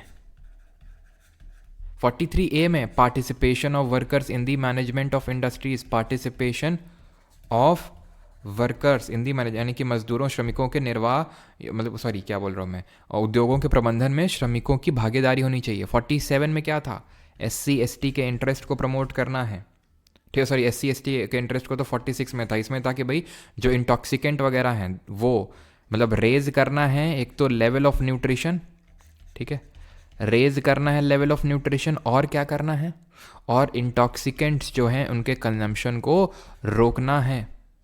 देन अब ये गांधीयन डीपीएसपी वो कौन सी, सोशो इकोनॉमिक थी। गांधीयन में क्या, 40 पंचायत। 43 में क्या था, 43 में क्या था, इसमें था आपका कि लिविंग वेज, कुछ कुछ दोनों में तुमको देखने को मिलेगा, जैसे 43 यहाँ पे भी था। अब क्योंकि इसमें सिर्फ लिविंग वेज तो था नहीं, लिविंग वेज के अलावा क्या था कि भाई मजदूरी वही था, ठीक है, लिविंग वेज, तो कुछ कुछ आपको दोनों में देखने को मिलेंगे, ठीक है। तो 43 में अगर हम देखें तो ठीक है, तो इसमें आप देख सकते हैं काफ़ी लंबा चौड़ा है ये। तो कुछ प्रोविजंस ऐसे हैं जो गांधीयन में फिट बैठते हैं और कुछ जो हैं वो सोशियो इकोनॉमिक में फिट बैठते हैं, तो इसलिए दोनों में। 43 B cooperative society. 46 SC ST की बात करते थे गांधी जी। 47 अब देखो 47 वहाँ पे भी था, तो 47 में दो चीज़ें थी, एक तो रेज करना है लेवल ऑफ न्यूट्रिशन, तो वो सोशियो इकोनॉमिक हो जाएगा, और जो इंटॉक्सिकेंट वाली चीज़ है दारू, पान मदिरा जो भी क्या बोलते हैं, मान मदिरा, तो ये इंटॉक्सिकेंट ये गांधीयन में हो जाएगा। 48 एनिमल हस्बेंड्री एग्रीकल्चर, ठीक है, एनिमल हस्बेंड्री और एग्रीकल्चर। अब वो वहाँ पे भी था क्या, नहीं वहाँ पे नहीं था, ठीक है, यहाँ पे है। और इसमें क्या था कि भाई स्लॉटर रोकना है हमें, जो दुधारू हमारे जानवर होते हैं उनका। लिबरल इंटेलेक्चुअल में 44 UCC uniform civil code. 45 early childhood care. 48 यहाँ पर अगर हम देखें तो वही एनिमल हस्बेंड्री, एक्चुअल में एनिमल हस्बेंड्री वाली चीज़ यहाँ पर आती है, और मारना काटना नहीं है, स्लॉटर वाली चीज़ यहाँ पर आती है, तो आप इसको यहाँ से हटा के 48 में है वही दोनों चीज़ें एनिमल हस्बेंड्री, लेकिन अगर हम क्लासीफाई करें तो 48 में क्या है, एनवायरनमेंट को प्रोटेक्ट करवाना है, वाइल्ड लाइफ को प्रोटेक्ट करना है। 49 मॉन्यूमेंट, ठीक है, 9 मॉन्यू ना आ रहा है दोनों में, ठीक है, मॉन्यूमेंट। 50 में क्या है, एग्जीक्यूटिव और जुडिशरी को सेपरेट रखना है, अलग रखना है। 51 में इंटरनेशनल पीस एंड सिक्योरिटी। किसी को कुछ डाउट हो तो पूछ लो। और अब हम देखेंगे कि what if state does not follow the DPSP. अगर स्टेट डीपीएसपी फॉलो ना करे तो क्या होगा? क्लियर हो गया सभी को? पानी पी ले, गर्दन घुमा ले, गहरी सांस ले लें।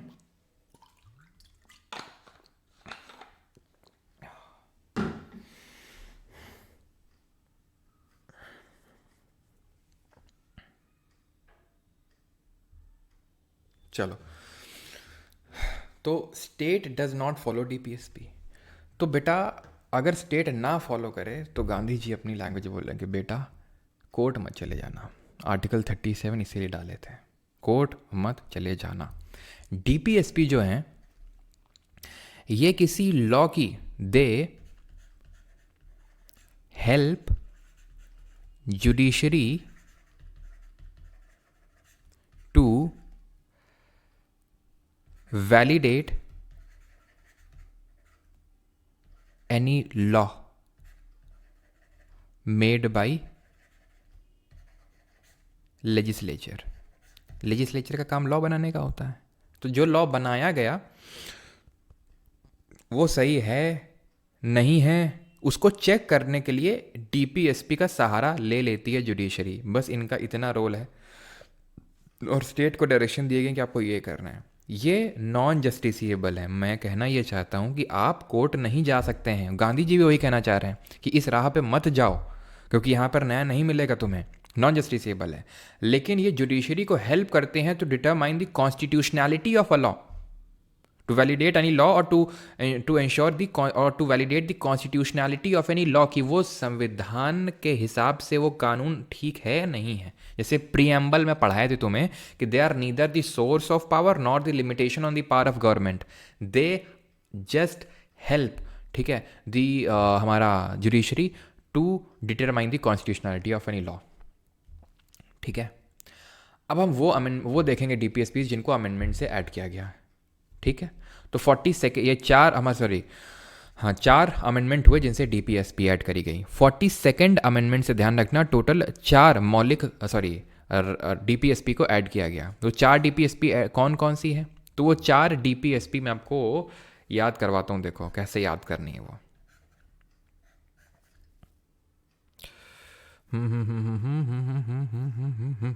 ठीक, तो एक है आपका 39 का क्लॉज डी। ठीक है, 39 का क्लॉज डी हो जाएगा आपका, और फिर एक है आपका फिर 39A हो जाएगा। ये सब क्लॉज है, ये क्लॉज है। ठीक है, देन एक हो जाएगा आपका 43A,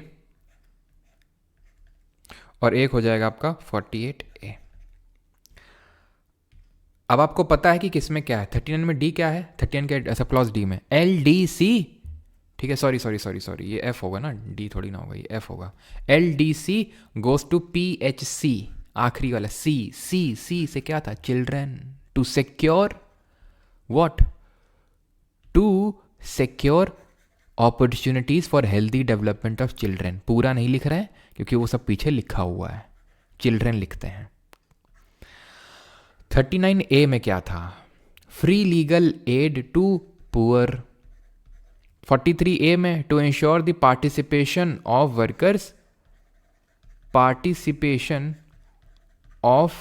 workers in the management of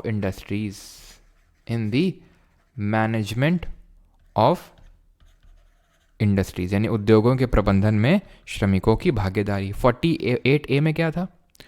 to protect the environment, wildlife, इन सबको प्रोटेक्ट करना है। अब हम याद कैसे रखेंगे वो बताने के लिए मैंने कीवर्ड्स लिखे हैं।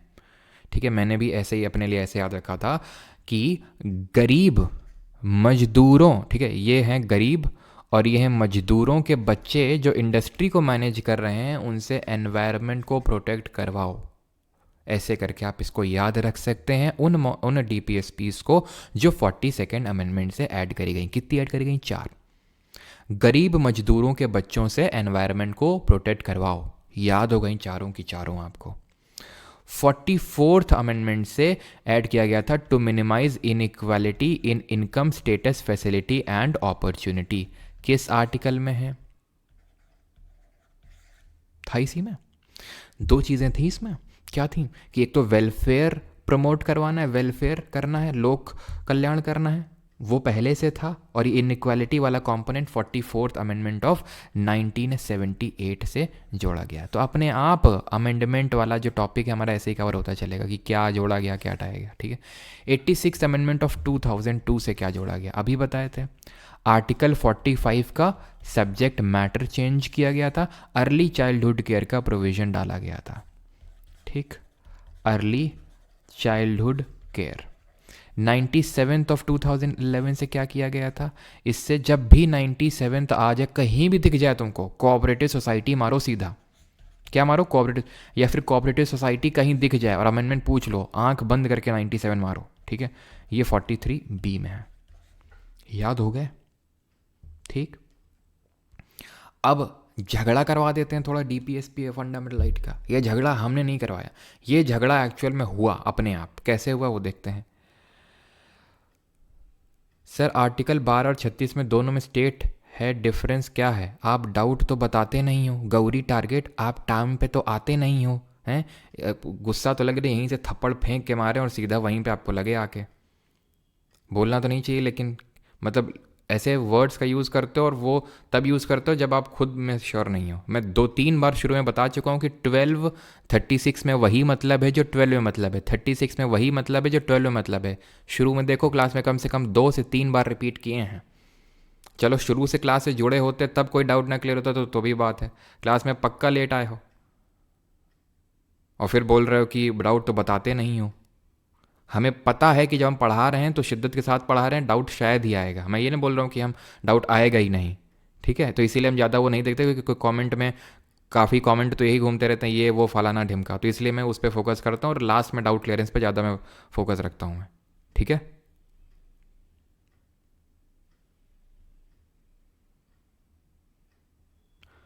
क्या 42 भी 40 सेकेंड से एडेड है? कौन सा 42 नहीं, सिर्फ यही एडेड है जितने यहाँ पर मैंने लिखे हैं।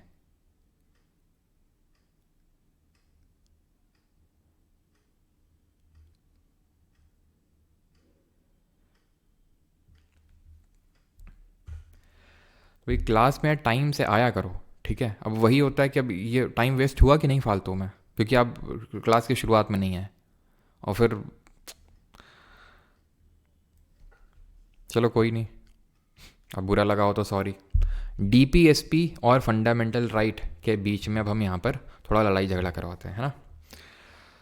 तो कुछ केसेस हुए थे हमारे, जैसे सबसे पहला केस हुआ था ये जो सारी चीज़ें हैं वो हमें समझने के लिए हमें इन शॉर्ट एंड नटशेल बस केसेस थोड़ा सा ध्यान में रखना है। चंपकम दोराई राजन केस। तो एक ब्राह्मण गर्ल थी चंपकम दोराई राजन, तो उनको मेडिकल कॉलेज में एडमिशन लेना था, लेकिन उनको नंबर भी अच्छे आए उनके, लेकिन फिर भी एडमिशन नहीं मिल पाया, रिजर्व्ड थी सीट्स वहाँ पर। तो उन्होंने बोला भाई ये तो राइट टू इक्वलिटी का वॉलेशन है। कोर्ट ने बोला, सॉरी मद्रास हाई कोर्ट ने बोला हाँ कि भाई ये वॉलेशन नहीं है आर्टिकल 15 क्लॉज 1 का और 929(2) का। अब 15(1) में क्या था कि भाई इनइक्वालिटी डिस्क्रिमिनेशन नहीं हो सकता है, religion, race, caste, sex and और place of birth only, in ground में नहीं हो सकता है। 29(2) में क्या था? 29(2) में था कि जो गवर्नमेंट एडेड स्कूल्स हैं, मतलब जहाँ से सरकार का पैसा आ रहा है, वहाँ पर SC ST को, वहाँ पर भी एक मतलब वही लिखा हुआ है कि रिलीजन, रेस, कास्ट, सेक्स इनके बेसिस पर डिस्क्रिमिनेशन यानी भेदभाव नहीं हो सकता है, यही तो लिखा है। और यही तो अलीगढ़ मुस्लिम यूनिवर्सिटी वाले केस में भी न्यूज़ में चल रहा है। काफ़ी लोग मुझे पूछ रहे थे, कमेंट आया क्योंकि अभी हम लोग ने फंडामेंटल राइट आर्टिकल 2930 पढ़ा, तो AMU वाला केस काफ़ी वो सारा न्यूज़ में है, तो वो काफ़ी कन्फ्यूजन हो रहा है। तो मैं उस पर अभी एक रील बना दूंगा, ठीक है, तो आज नहीं तो कल डाल दूंगा, वो सारे डाउट आपके क्लियर हो जाएंगे रील के थ्रू, ठीक है, कि कैसा क्या है, वो क्यों वो सारी चीज़ें चल रही हैं। तो 29(2) में लिखा है कि अगर कोई भी इंस्टीट्यूशन, चाहे भले वो माइनॉरिटी का इंस्टीट्यूशन हो, भले जैसे अलीगढ़ मुस्लिम यूनिवर्सिटी है, अभी वो माइनॉरिटी इंस्टीट्यूशन नहीं है, ठीक है, तो भले वो मुस्लिम्स के नाम पे है और वो सारी चीज़ें हैं, लेकिन अगर सेंट्रल गवर्नमेंट का पैसा वहाँ जा रहा है, यानी गवर्नमेंट एक्ट के थ्रू बना है वो यूनिवर्सिटी और गवर्नमेंट का पैसा वहाँ पर जा रहा है, तो वहाँ पर डिस्क्रिमिनेशन नहीं हो सकता है एडमिशन के टाइम पे। तो मद्रास हाई कोर्ट ने बोला ये डिस्क्रिमिनेशन नहीं है, क्योंकि हम इक्वालिटी को ही प्रमोट कर रहे हैं रिजर्वेशन को देके। और एक तरह से चंपकई दोराईराजन केस में क्या बोला, the case establish the precedent that fundamental rights are supreme over the DPSP. तो मतलब बात यहाँ पर हम ये करने वाले हैं कि ऊपर कौन है, मौलिक अधिकार ऊपर है या फिर राज्य के नीति निर्देशक सिद्धांत ऊपर है, जस्टिसेबल राइट्स ऊपर है फिर नॉन जस्टिसेबल राइट ऊपर है। तो चंपकम दोराईराजन केस में तो मद्रास हाईकोर्ट ने बोला नहीं, मौलिक अधिकार ऊपर है। गोलकनाथ केस 1967 था क्या, पंजाब में दो भाई थे हेनरी और विलियम गोलकनाथ, बहुत बड़ा इनका फार्म लैंड था। और मैंने आपको बताया तो शुरुआत में गवर्नमेंट क्या था, ज़मींदारी प्रोविजंस को एबॉलिश कर रही थी और जो बड़ा जो पार्ट है ऑफ लैंड है उसको कम करके मतलब उसको छीन के रॉबिन हुड टाइप कर रही थी कि जो लैंडलेस हैं उनको दे रही थी या फिर अपने किसी उसमें इस्तेमाल में ला रही थी, यानी कि सोशलिज्म को प्रमोट करने के नाम पे ये सारा काम किया जा रहा था। तो ये गोलकनाथ भाई चिढ़ गए, चले गए सुप्रीम कोर्ट ने जो है क्या बोला, the stated that any amendment that violate the provisions of Article 13 would be void. In short, Supreme Court of India in Supreme Court of India in Golaknath case gave judgment that constitutional amendment would not have the power to curtail the fundamental right of Indian citizen. Golaknath case में supreme court ने ये बोला कि fundamental rights can not be amended, इनमें संशोधन नहीं किया जा सकता है। पार्लियामेंट चिढ़ गया, और जब चिढ़ गया तो उसने क्या किया, उसने 24th और 25th कॉन्स्टिट्यूशनल अमेंडमेंट कर डाला। 24th अमेंडमेंट से उसने बोला कि parliament has the power to curtail fundamental rights, या फिर अमेंड द फंडामेंटल राइट्स में संशोधन कर सकता है। अब पार्लियामेंट ने बोला क्योंकि हम कर सकते हैं ऐसा, अभी थोड़ी देर पहले हमने बोला, तो हम कर रहे हैं इसमें ऐसा। हम क्या कर रहे हैं, हम पहले तो तुम एक बात ये सुनो, इसमें मतलब इसने क्या किया, इसने आर्टिकल 31C को जोड़ा, जिसके बारे में डिस्कशन पिछले भी लेक्चर में मैंने थोड़ा सा शॉर्ट में किया था। तो इसमें इसने दो प्रोविजन ऐड किए। पहला वाला जो क्लॉज था उसमें इसने बोला कि आर्टिकल नंबर 39B और C के तहत जो डीपीएसपी हैं जब उनको इम्प्लीमेंट करने जाएंगे तो ये 14, 19, 31 राइट टू प्रॉपर्टी इनका हवाला देते हुए कोई कोर्ट नहीं जा सकता है, क्योंकि ये वाले डीपीएसपी ऊपर हैं इन वाले फंडामेंटल राइट्स से। और दूसरा बात ये बोला कि जुडिशरी इस पर रिव्यू नहीं कर सकती, जुडिशरी कैन नॉट रिव्यू, यानी कि कोई कोर्ट नहीं जा सकता है। मतलब कि पहले वाले क्लॉज में उसने बोला पार्लियामेंट ने 31C के कि 39B और C ऊपर हैं 14, 19, 31 से। दूसरे क्लॉज में बोला कि कोई कोर्ट नहीं जा सकता है और जुडिशरी रिव्यू नहीं कर सकती है। KBC केशव नंदा भारती केस 1973 में क्या बोला सुप्रीम कोर्ट ने, उसने बोला सुनो, तुमने जो 24th में बात बोली हम मानते हैं, जो तुमने 25th में बात बोली, जो पहली वाली बात बोली हम मानते हैं, लेकिन जो तुमने ये B में बोला ना, ये बात अच्छी नहीं लगी हमें। पार्लियामेंट बोला क्यों, तो उसने बोला सुनो, बेसिक स्ट्रक्चर का नाम सुने हो, तो ये बेसिक स्ट्रक्चर का पार्ट है ये जुडिशियल रिव्यू, ठीक है, बेसिक स्ट्रक्चर का पार्ट है, संविधान की मूल संरचना का पार्ट है, और इसलिए तुम उसको नहीं ले सकते हो। पार्लियामेंट बोला नहीं, ये तुम सुना ही नहीं है बेसिक स्ट्रक्चर। तो सुप्रीम कोर्ट बोलता नहीं सुने हो तो अब सुन लो। तो बोला कि कॉन्स्टिट्यूशन में तो कहीं लिखा नहीं, पार्लियामेंट ने बोला कॉन्स्टिट्यूशन में तो नहीं लिखा है, हम बोल रहे हैं ना आज से बेसिक स्ट्रक्चर का जन्म होता है और इसमें वो चीज़ें होंगी, हम इसमें चीज़ें डालते रह सकते हैं, आगे और कोई केस आएगा हम डाल देंगे, और कोई केस आएगा हम डाल देंगे। और ध्यान रखो तुम, तो फंडामेंटल राइट्स को तो अमेंड कर सकते हो, fundamental rights are amendable, but without hampering और touching the basic structure of the constitution. I again repeat, जैसे कि डीपीएसपी का क्लासिफिकेशन हमारा कॉन्स्टिट्यूशन में नहीं है, जिस तरह माइनॉरिटी की डेफिनेशन हमारे कॉन्स्टिट्यूशन में नहीं है, उस तरह बेसिक स्ट्रक्चर हमारे कॉन्स्टिट्यूशन में कहीं नहीं लिखा हुआ है, कहीं नहीं लिखा हुआ है। तो इसका जन्म कहाँ से होता है, इसका जन्म होता है केशव नंदा भारती केस से 1973 से। है क्या, तो इसमें कुछ चीज़ें हैं जैसे कि जुडिशियल रिव्यू, अभी जो मैंने बताया है, dignity of individual, welfare state, equality of status, separation of power, sovereignty of India, unity integrity of India, ये सारी चीज़ें इसका पार्ट हैं। सर क्या याद करनी नहीं याद करनी, क्या सिर्फ इतनी नहीं, इतनी नहीं और भी हैं। कोई केस आता है जैसे कि रूल ऑफ लॉ, ये भी इसका पार्ट है, ठीक है, रूल ऑफ लॉ इसका पार्ट है, मतलब जुडिशियल रिव्यू इसका पार्ट है, जुडिशरी की इंडिपेंडेंस इसका पार्ट है। अगर मान लो कि कोई इसका पार्ट नहीं है, कल को कोई केस आता है, जैसे मान लो कि अभी अलीगढ़ मुस्लिम यूनिवर्सिटी वाला केस था, इसमें अगर वो बोल दे क्या सुप्रीम कोर्ट कि कोई भी जो इंस्टीट्यूशन है उसको माइनॉरिटी का स्टेटस लेना उसका बेसिक स्ट्रक्चर है, तो पार्लियामेंट उस चीज़ को अमेंड नहीं कर सकती है। फिर समझ रहे हैं, यानी कि फंडामेंटल राइट अमेंडेबल है, लेकिन जो चीज़ बेसिक स्ट्रक्चर में डल गई वो अमेंडेबल नहीं है। ठीक है, तो वही चीज़ यहाँ पर बोली गई। लेकिन पार्लियामेंट यही नहीं रुका। पार्लियामेंट ने क्या किया? पार्लियामेंट ने किया 42nd अमेंडमेंट। उसने बोला कि क्योंकि सुप्रीम कोर्ट, सुनो, तुमने ये बोला कि 39B और C ऊपर हैं, 14, 19 और 31 से ऊपर है ना, तो सुप्रीम कोर्ट बोला हाँ हाँ सुनो, अब सिर्फ 39B और C नहीं, all DPSP are above fundamental rights under article 14, 19 and this 31। यानी हम किसी भी DPSP को इम्प्लीमेंट करने जाएंगे, not only 39B and C, उनको चैलेंज नहीं किया जा सकता 14, 19 और 39 के ग्राउंड में। सुप्रीम कोर्ट ने बोला इधर आओ जरा, मिनर्वा मिल केस में सुनो, उसने बोला सुनो इधर, एक झापड़ मारेंगे ना गिर जाओगे यहीं पे भी। क्यों? एक्चुअली ये वर्डिंग्स जो है मेरे एक इंग्लिश टीचर की थी। एक बार हुआ क्या था, मैं और मेरे 3 दोस्त, यानी हम लोग 4 लोग अजीर वजीर खेल रहे थे एकदम पीछे बैठ के कुन्ने में। सर को शक हो गया कि ये लड़के कुछ तो कर रहे हैं नीचे। सर को कुछ और लगा, ये नीचे क्या चल रहा है भाई, ये सब नीचे की तरफ देख रहे हैं। तो फिर सर आए और उन्होंने फिर हमें रंगे हाथों पकड़ लिया और फिर 4 लोगों को खड़ा किया और बोला कि एक झापड़ मारेंगे ना चारों गिर जाओगे भी। तो खैर ये शब्द है मेरे वहाँ से आ रहे हैं, ठीक है।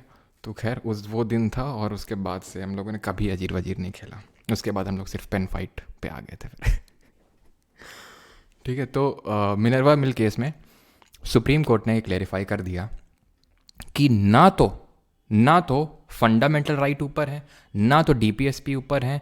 Our constitution is found on the bedrock of balance. अब जैसे अभी मैंने किसी को ऑनलाइन थप्पड़ मारा है ना, तो ऐसे मुझे भी थप्पड़ पड़ते थे, ऐसी बात थोड़ी ना है, तो दिल पे नहीं लिया जाता ठीक है। Our constitution is found on the bedrock of balance between fundamental rights, मौलिक अधिकार, एंड DPSP, ठीक है, directive principle of state policy. Clear इतनी चीज यहां तक सभी को? ठीक है, तो ये बैलेंस में बना हुआ है।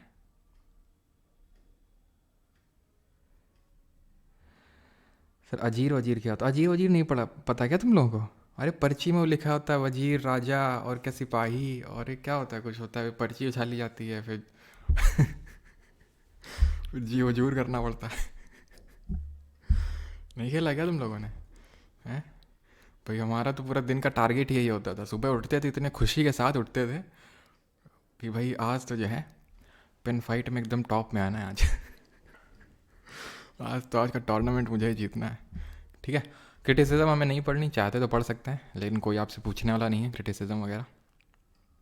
क्लियर हो गया? ये डिफरेंस है FR और DPSP में कि they are backed by the legal sanction, और ये फलाना ढेम का देख लेना एक बार, ठीक है। ये जस्टिसेबल होते हैं, ये नॉन जस्टिसेबल होते हैं, ठीक है। ये लीगली इन्फोर्सेबल होते हैं, ये नॉन इन्फोर्सेबल होते हैं, ठीक है। बाकी आप देख सकते हो अपने हिसाब से, एज सच कोई ज़्यादा इंपॉर्टेंट यहाँ पे नहीं है, ठीक है। ऑटोमेटिकली इन्फोर्स्ड हैं, रिक्वायर्स लेजिस्लेटिव इनैक्टमेंट, जब कोई लॉ बनेगा, कोई पार्लियामेंट से एक्ट पास होगा, तभी ये इन्फोर्सेबल होंगे, ठीक है। इस तरह से courts can invalidate laws violating fundamental right, court can not invalidate laws violating DPSP but may uphold laws aimed at fulfilling them, ठीक है।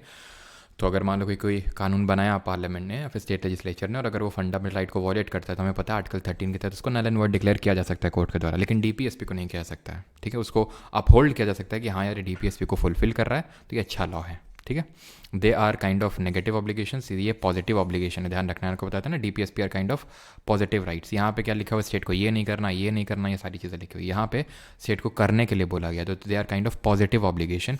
ये भी कीवर्ड ध्यान में रखना है आपको, ठीक है। ये पॉलिटिकल डेमोक्रेसी इस्टेब्लिश करना चाहते हैं, ये सोशल और इकोनॉमिक डेमोक्रेसी, ये भी हम पढ़ चुके हैं, ठीक है। ये इंडिविजुअल वेलफेयर की बात करते हैं, सोशल वेलफेयर की बात करते हैं। अब हम आते हैं फंडामेंटल ड्यूटीज़ पे, उसको भी देख ही लेते हैं तुरंत। मौलिक कर्तव्य एक साथ देख लेंगे, बिकॉज ये बहुत छोटा टॉपिक है। फंडामेंटल ड्यूटी अलग अलग से क्या ही लेक्चर करेंगे। कल से फिर अपना पार्ट 5 स्टार्ट करते हैं, मज़ा आएगा कल से, है ना। कल से एक मतलब ये समझ लो, कल से एक पॉलिटी का अलग सेक्शन स्टार्ट हो जाएगा कल से।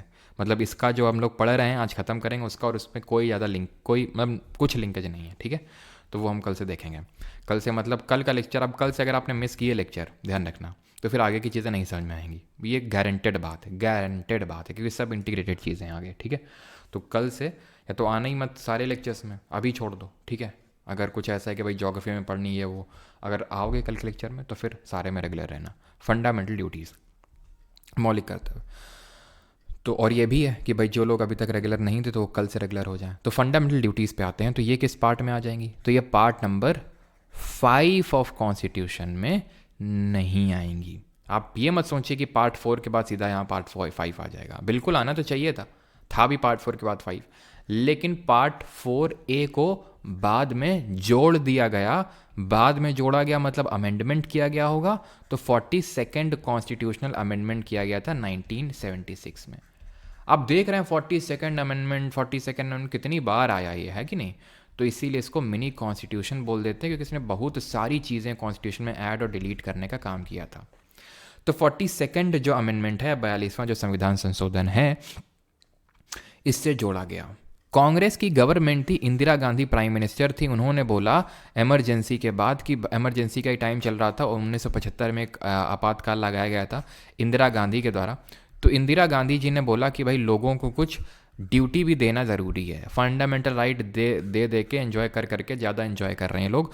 तो उन्होंने सरदार स्वर्ण सिंह की एक चेयरमैनशिप में एक कमेटी का गठन किया कि भाई देखो जरा इन लोगों को कौन कौन सी ड्यूटी दी जा सकती हैं, कौन सी नहीं दी जा सकती हैं। तो सरदार स्वर्ण सिंह ने बोला, 1976 में बनी थी कमेटी, तो उन्होंने बोला कि 8 ड्यूटीज़, ये लोगों को 8 मौलिक कर्तव्य देने की ज़रूरत है, जैसे कि रशिया के कॉन्स्टिट्यूशन में दिए हुए हैं। तो रशिया से ही इंस्पायर्ड है हमारे, ठीक है।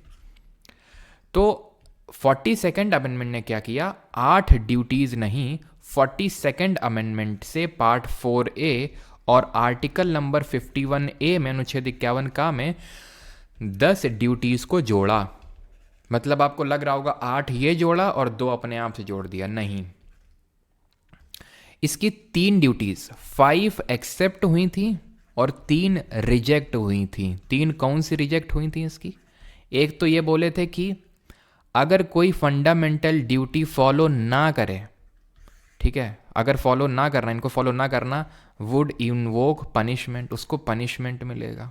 दूसरा, वो जुडिशरी में नहीं जा सकता है, कोर्ट नहीं जा सकता कि देखो देखो मार रहे हैं हमको, हमने फंडामेंटल ड्यूटी वायलेट कर दिया था तो मार रहे हैं, हमारा तो ये राइट है, राइट का हवाला देते हुए नहीं जा सकते जुडिशरी। और तीसरा, टैक्स पे करना भी एक ड्यूटी होनी चाहिए। तो इन 3 चीज़ों को सरकार ने नहीं लिया, 5 लिया, 5 अपने जोड़ा, 10 जोड़ दिया, हैं कितनी अभी 11 हैं। क्या बोला मैंने बोला सरदार स्वरण सिंह ने बोला 8 जोड़ो, 42nd अमेंडमेंट करके कितनी जोड़ी गई, 10, और 3 उनकी रिजेक्ट कर दी गई। अभी कितनी है मैं बोल रहा हूँ एट प्रेजेंट, तो एट प्रेजेंट है 11। ऐसा क्यों, फिर से जोड़ी गई थी क्या कोई, हाँ, एक और जोड़ी गई थी, एक और बाद में जोड़ी गई थी, वो हम बाद में बताएंगे आपको, पहले देख लेते हैं कौन कौन सी ड्यूटी है। तो article 51A in part 4A provides 11 fundamental duties of the Indian constitution that are injusticiable in nature. तो ये भी जस्टिसिएबल नहीं है, like DPSP, like preamble, these fundamental duties are mentioned below. तो ये कैसी हैं, ये 51A में है, लेकिन ये तो सर 11 हैं, तो ये कैसी हैं 51A, कैसे पता चलेगा कि 8वें में कौन है, 9वें में कौन, 10वें? अल्फ़ाबेट का यूज़ करेंगे, सब क्लॉजेज का यूज़ करेंगे। 51A sub clause A, 51A sub clause B, C, D, E, ये सारे ABCD जो तुमको सिखाए गए थे वो आज काम आएगी। इसमें क्या है, to abide by the constitution and respect its ideals and institution, national flag and anthem. यानी कि हमें कॉन्स्टिट्यूशन के आइडियल और इंस्टीट्यूशंस को, अब आइडियल का मतलब है जो उसमें चीज़ें लिखी हुई, इंस्टीट्यूशन का मतलब है जैसे इलेक्शन कमीशन हो गया, यूपीएससी हो गया, ये क्या है? इंस्टीट्यूशन है उसके। राष्ट्रीय जो ध्वज है, झंडा है और जो नेशनल एंथम है, उसको क्या करना है? उसको भी हमें उसकी इज्जत करनी है। ठीक है, ये नहीं कि नेशनल फ्लैग की बेइज्जती कर रहे हैं, फिर नेशनल एंथम की रिस्पेक्ट नहीं कर रहे हैं। तो ये सारे काम हमें करने हैं कि उनकी रिस्पेक्ट करनी है। ठीक। दूसरे में क्या है? Cherish and follow the noble ideals that inspired the national struggle for freedom. तो जो हमारा स्ट्रगल हुआ था फ्रीडम के लिए, तो जिन लोगों ने स्ट्रगल किया था उनके कुछ आइडियल्स थे, कुछ सोच थी, कोई विचारधारा थी, हमारे भगत सिंह, हमारे गांधी जी की। तो उनके आइडियल्स को फॉलो करिए। To uphold and protect the sovereignty, unity and integrity of India. Bharat की जो संप्रभुता है, एकता, अखंडता, उसकी रक्षा करो। हिंदी में भी है, देख सकते हो ये। ठीक है, जूम करके। ठीक है, ये देख सकते हैं सारा कुछ, हिंदी में भी लिखा हुआ ही है। ठीक है, तो हिंदी में आप इसको देख सकते हैं, हिंदी मीडियम वाले। टू डिफेंड, चौथे में क्या? To defend the country and render the national service when called upon to do so. देश की रक्षा करनी है जब जरूरत पड़े। ऐसा नहीं कि तुमको सरकार बुला रही, आओ भाई जल्दी, चाइना के साथ वॉर हो गया, जल्दी आओ जल्दी आओ, और तुम बोल रहे हो तो भैया थोड़ा अपलोड तो कर लें, हमारा पोस्ट रहा जा रहा है, एक थोड़ा सा रील अपलोड कर लें। ऐसा नहीं, जल्दी से जाओ डिफेंड करने के लिए। ई पाँचवें में क्या है? To promote harmony and the spirit of common brotherhood, यानी कि भाईचारे की, भातृत्व की भावना बढ़ानी है। और ये जो हरकतें हैं ना, जो डिग्निटी ऑफ वुमेन को खतरे में डालते हैं, यानी कि वो हमें छोड़नी है, वो रिनाउंस करनी है। Renounce the practices derogatory to the dignity of women, है ना। तो ये हमें प्रैक्टिसेस को वो करना है। ठीक है, जो डेरोगेटरी हैं डिग्निटी ऑफ वुमेन पे। जैसे आजकल काफ़ी मजाक मजाक में कुछ भी बोल दिया जाता है वुमेन्स के लिए, है ना। तो वो सारी हरकतें नहीं करनी है कि लड़कियां तो होती ही ऐसी हैं, औरतें तो ऐसे होती ही ऐसी हैं, तो वो सारी हरकतें नहीं करनी है। अब सर याद कैसे रखेंगे? अभी और हैं, अभी तो 5 हुई हैं, 6 और हैं। याद कैसे रखेंगे? ए से या तो अबाइड याद कर लो, या ए से एंथम याद कर लो। बी से बापू याद कर लो, या भगत सिंह याद कर लो, कि भगत सिंह और बापू सिंह के, यानी मतलब भगत सिंह और बापू जी के जो हमारे आइडियल्स थे, नोबल आइडियल्स, उनको हमें फॉलो करना है। सी से, सी का मतलब रीजनिंग में क्या होता है? 3 होता है। तो 3 चीज़ें इसमें, सॉवरेनिटी, यूनिटी, इंटेग्रिटी। सॉवरेनिटी बताओ किस अमेंडमेंट से जोड़ी गई थी हमारे प्रियम्बल में? डी, डी से क्या है? डिफेंड द कंट्री, डी से डिफेंड। ई से, ई का मतलब रीजनिंग में 5 होता है। पांचों उंगलियां साथ रहेंगी, साथ रहोगे, एक रहोगे। ठीक है, एक रहोगे, नेक रहोगे, बटोगे तो ठीक है। तो ब्रदरहुड की भावना रखनी है। और यहाँ पर ध्यान रखना है कि ई से, ई का मतलब इक्वालिटी भी हो जाता है। और जब हम इक्वालिटी की बात करते हैं तो विमेन आता है सबसे पहले नाम, विमेन। ठीक है, और सॉवरेनिटी को किसी अमेंडमेंट से नहीं जोड़े थे, वो ओरिजिनली पार्ट था प्रीएम्बल का। ठीक है, सोशलिस्ट, सेकुलर और इंटेग्रिटी को जोड़े थे। ठीक, हाँ, देखो देखो देखो देखो, 40 सेकेंड लिख दिए, चिरकुट 40 सेकेंड, बस तुम्हारी चिरकुट वाली हरकतें हैं। गरिमा जी, संगीता जी हैं, solitary, Krishna ji, I love myself, बेटा अर्पिता, सब का 42 आ रहा है। बहुत सही बेटा, बहुत सही, वाह मुन्ना वाह। सॉवरेंटी को तुम लोग 42nd अमेंडमेंट से ऐड करवा दिए हैं। जोर जोर के चीख चीख के बोले थे कि बेटा सॉवरेंटी ऐसे से स्टार्ट होता है, लेकिन उसको नहीं जोड़े थे। लेकिन ना, अब क्या बोल रहे हो? अब तुम बता ही दिए। फ्लो में हम पूछ लिए और फ्लो में तुम बता दिए। और तुम ये नहीं सोचे कि फ्लो में हम कुछ भी बोल देते हैं, तो फ्लो में तुम कुछ भी बोल दोगे, हैं। फंडामेंटलिटी, आगे बढ़ते हैं।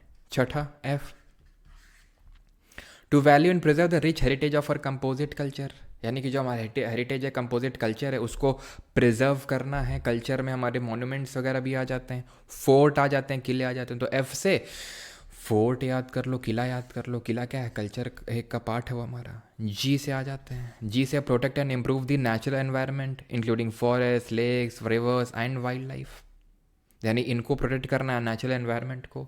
एनवायरनमेंट, फॉरेस्ट, लेक्स, ये सब क्या है? ये ग्रीनरी की बात हो रही, ग्रीनरी। जी से ग्रीनरी याद कर लो, नहीं कर लो। ठीक है, एच पे आ जाओ। एच से क्या है? To develop a scientific temper, humanism and the spirit of inquiry and reform. ठीक है, वैज्ञानिक दृष्टिकोण रखना है, मानववाद, ज्ञान अर्जन करना है तथा सुधार की भावना का विकास करें। साइंटिफिक टेम्पर डेवलप करना है, ऐसा नहीं कि कुछ भी हम बोल दिए और तुम कुछ भी कर दिए हैं। हम बोल दिए कि तुमसे जाके ऐसा करो जाके अपनी सारी कॉपी किताब गाड़ आओ, अपने बगल में कहीं पे जगह होगी, ठीक है, खाली प्लॉट व्लॉट पड़ा होगा, तो तुम्हारा फर्स्ट रैंक आ जाएगा और तुम गाड़ आए जाके। ये सब हरकतें नहीं करनी, साइंटिफिक टेम्पर रखना है, क्वेश्चन करना है हर चीज़ को, spirit of inquiry and reform रखना है, ठीक है। तो याद कैसे रखेंगे? एच से ह्यूमनिज्म याद कर लीजिए, पूरा ध्यान रखना, साइंटिफिक टेम्पर, ह्यूमनिज्म वगैरह। आई से क्या है? To safeguard public property and abjure violence, हिंसा नहीं करनी है, पब्लिक प्रॉपर्टी को सेव गार्ड करना है। ऐसा नहीं कि मुफ्त का चंदन घिस मेरे नंदन, कि भाई पब्लिक प्रॉपर्टी है, ऐसे हम ऐसी तैसी कर रहा है, हमें क्या लेना देना, ठीक है। तो तुम्हारी वो प्रॉपर्टी टैक्स के पैसे से बनाया गया। अब तुम बोलोगे कौन सा हम टैक्स देते हैं? अरे नहीं देते तो तुम्हारे देश का तो चीज़ है, हैं? तो आई याद कैसे रखना है? आई तो भाई गांधी जी ने बोला था, an eye for an eye will make the whole world blind, यानी कि अगर कोई तुम्हें आंख दिखाता है, तुम उसको आंख दिखाते हो, तो प्यार नहीं होगा, ये जग अंधा हो जाएगा। क्यों? क्योंकि मतलब आंख से आंख दिखाने का मतलब है तुम लड़ गए, तो लड़ना नहीं है, ठीक है। तो आई जे से हमें याद करना है जडेजा। जडेजा क्या है? जडेजा हर फील्ड में एक्सीलेंट हैं, इन ऑल स्फीयर्स ऑफ, इंडिविजुअली भी अच्छा परफॉर्म करते हैं, टीम के लिए भी अच्छा परफॉर्म करते हैं, कलेक्टिवली भी अच्छा परफॉर्म करते हैं। तो हमें टू स्ट्राइव करना है towards excellence in all spheres of individual and collective activity, so that the nation constantly rises to higher and levels of endeavour and achievement. And के आखिरी है, जिसको कि हमने 86 अमेंडमेंट से जोड़ा था। अभी मैंने आपको बताया था कि 10 जोड़ी गई थी 42nd अमेंडमेंट से, लेकिन है 11, तो 11वीं वाली वो यही है, जहाँ पे जिसको 86 फिर से 86 आ गया। हाँ, 3 जगह है, तीनों जगह है, फंडामेंटल राइट, डीपीएसपी और फंडामेंटल ड्यूटी, तीनों में है आपका 86 अमेंडमेंट। फंडामेंटल राइट में उसने 21A आर्टिकल को ऐड किया, डीपीएसपी में उसने आर्टिकल 45 के सब्जेक्ट मैटर को चेंज किया, और फंडामेंटल ड्यूटी में उसने सबसे आखिरी में एक ड्यूटी ऐड करी, एंड दैट इज़ कि गार्जियंस को ड्यूटी दी गई, ठीक है, कि अपने चाइल्ड या फिर वार्ड को जो 6 से 14 साल तक का, उसको स्कूल भेजो। ये नहीं कि बस बिठाए हुए हैं घर में, है ना, अच्छा लग रहा है बच्चा, झोला टंगवाओ उसको और स्कूल भेजो। कैसे? 21A के तहत प्राइमरी एजुकेशन का फंडामेंटल राइट है, इसलिए। ठीक, क्लियर हो गई सब? कुछ किसी को डाउट यहाँ तक होना तो नहीं चाहिए। अब आखिरी स्लाइड देख लेते हैं, that is a justice Verma committee क्या है। Yes, jack of all trades, yes yes yes.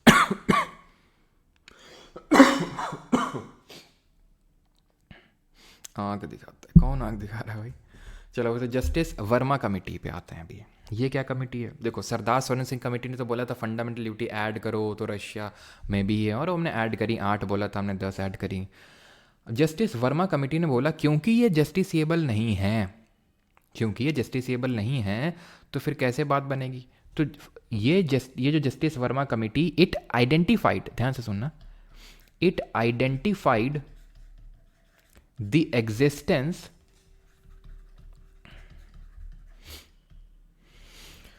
of legal provisions for the implementation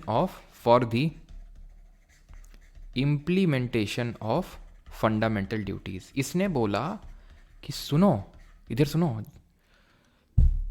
justiciable तो है नहीं, लेकिन हम तुम्हें एक रास्ता बताते हैं जिसके थ्रू अगर कोई फंडामेंटल ड्यूटी फॉलो ना करे तो उसको तुम पनिश कर सकते हो। जुडिशरी ने बताओ, एग्जीक्यूटिव ने पूछा बताओ बताओ जल्दी बताओ, जूम करो जल्दी जूम करो।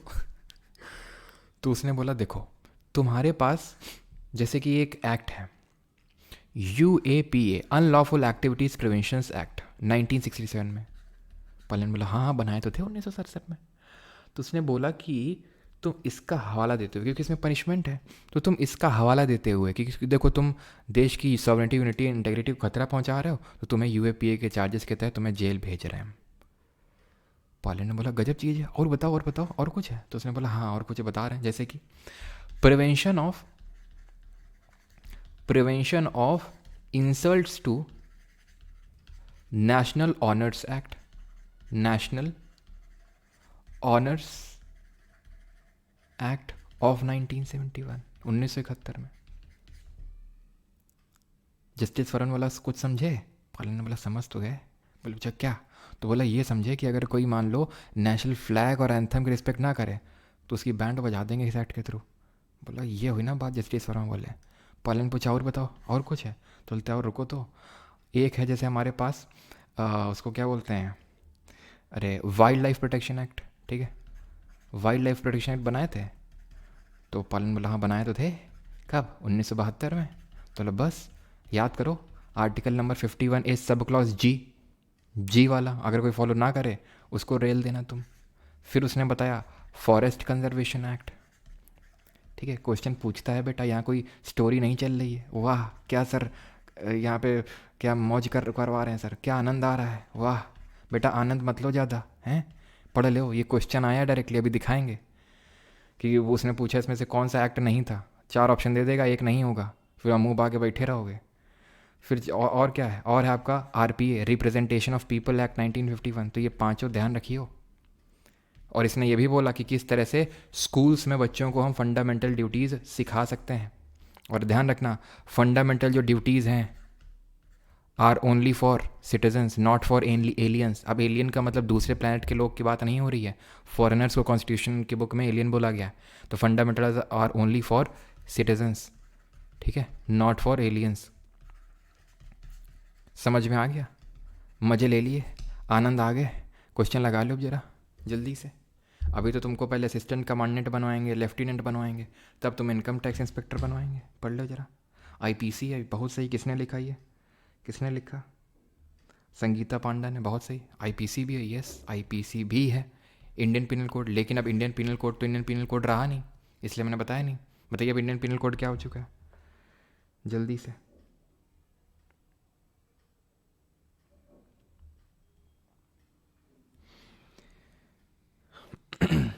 चलिए भाई, तो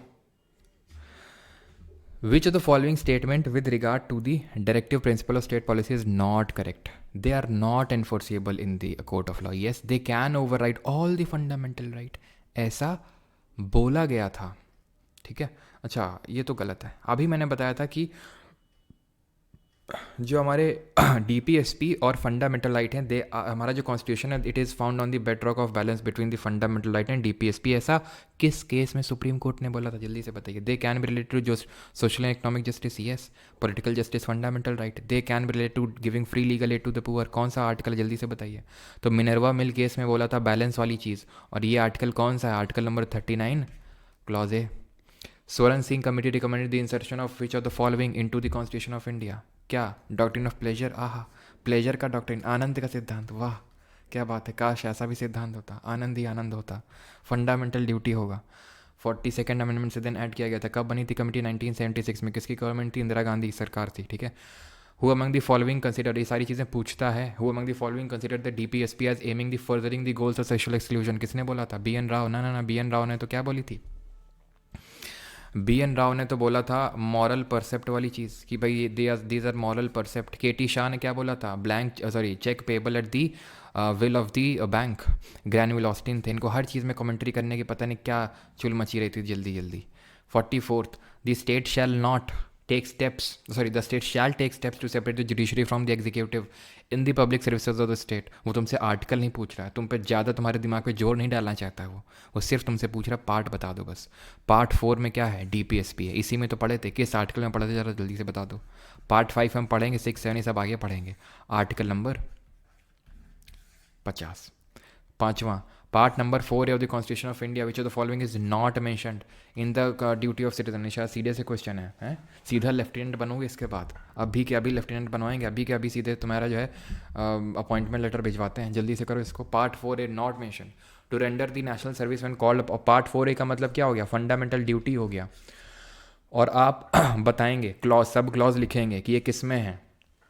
to render the national service when called upon to do so, to defend the country and render the national service when called upon to do so. Defend, D, sub clause D में है ये। To renounce practices derogatory to the dignity of women. Women की जब हम बात करते हैं तो इक्वालिटी, ई से इक्वालिटी। और इसमें और क्या लिखा हुआ है? ब्रदरहुड लिखा हुआ है इसमें। To value and preserve the unitary national culture. कुछ पढ़े थे? कल्चर। हाँ सर पढ़े तो थे कल्चर। बेटा वो कल्चर मॉन्यूमेंट, वो सब रिच हेरिटेज मॉन्यूमेंट कल्चर था। यूनिटरी नेशनल कुछ कल्चर नहीं था। यूनिटरी नेशनल कल्चर का कुछ नहीं था, तो ये कोई फंडामेंटल ड्यूटी नहीं है। To develop the spirit of inquiry and reform, humanism, scientific temper, H। 6th, not a part of article 51 of the constitution.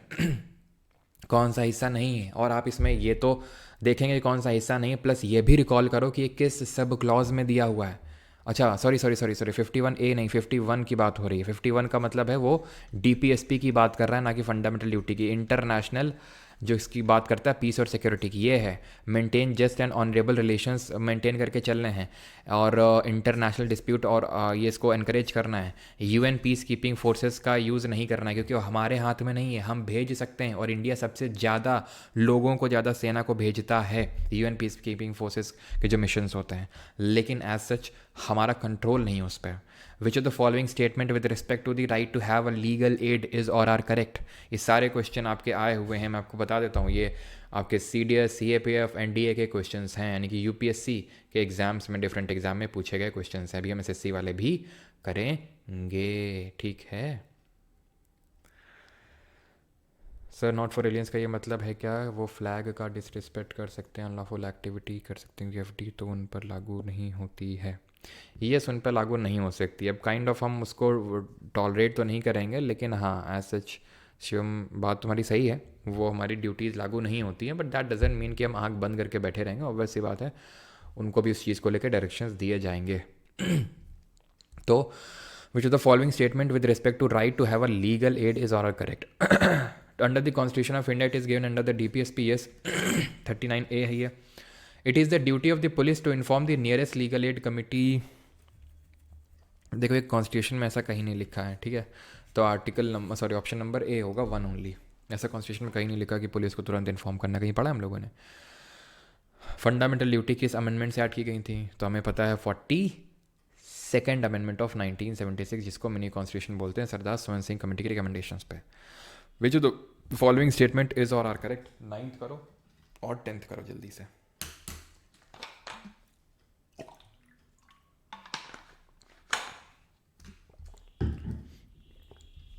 Fundamental duties are enlisted in part 4A, yes.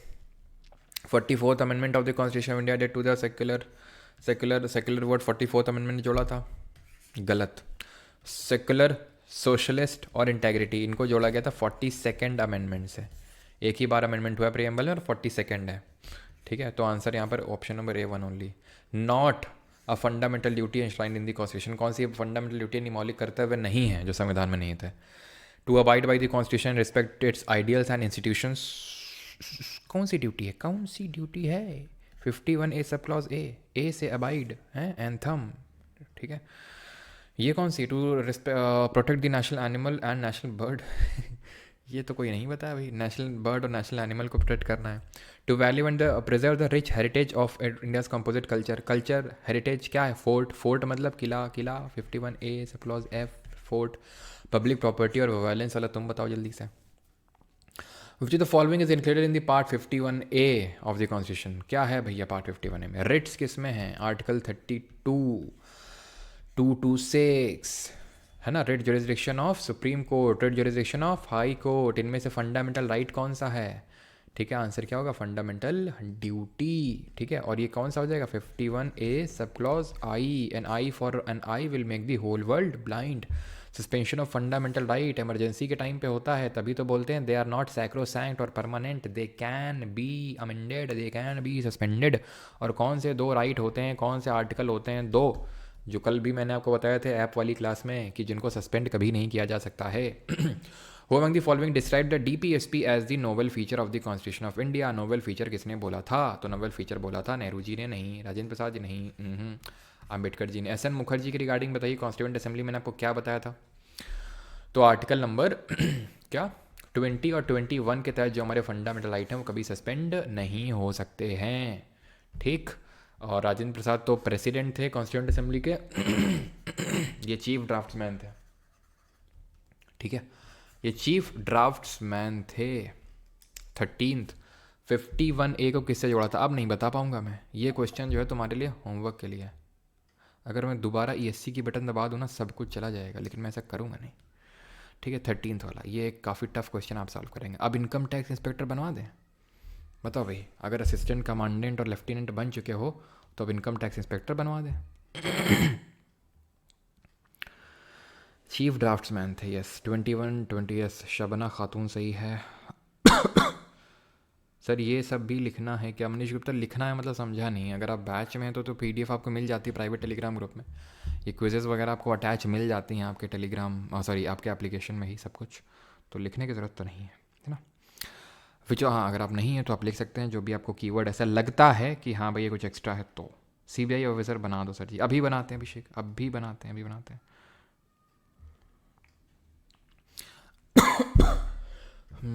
Which of the following Indian government was borrowed from Irish constitution? तो भाई Irish constitution से क्या लिया? DPSP लिया। Fundamental right तो हमने USA से लिया था। कंकरेंट लिस्ट कहाँ से लिया था ये भी मैंने बताया था आपको, जल्दी से बताओ कंकरेंट लिस्ट कहाँ से लिया था? तो कंकरेंट लिस्ट लिया था हम लोगों ने ऑस्ट्रेलिया से, ये यूएस से लिया था। रूल ऑफ लॉ कहाँ से लिया था? ये भी यूएस में ही चलता है। एक्चुअल में ये कॉन्स्टिट्यूशन में नहीं लिखा हुआ है रूल ऑफ लॉ। कौन से केस में रूल ऑफ लॉ की बात कही थी सुप्रीम कोर्ट ने? बताइए, पिछले लेक्चर में आपको बताया था। अगला क्वेश्चन करिए।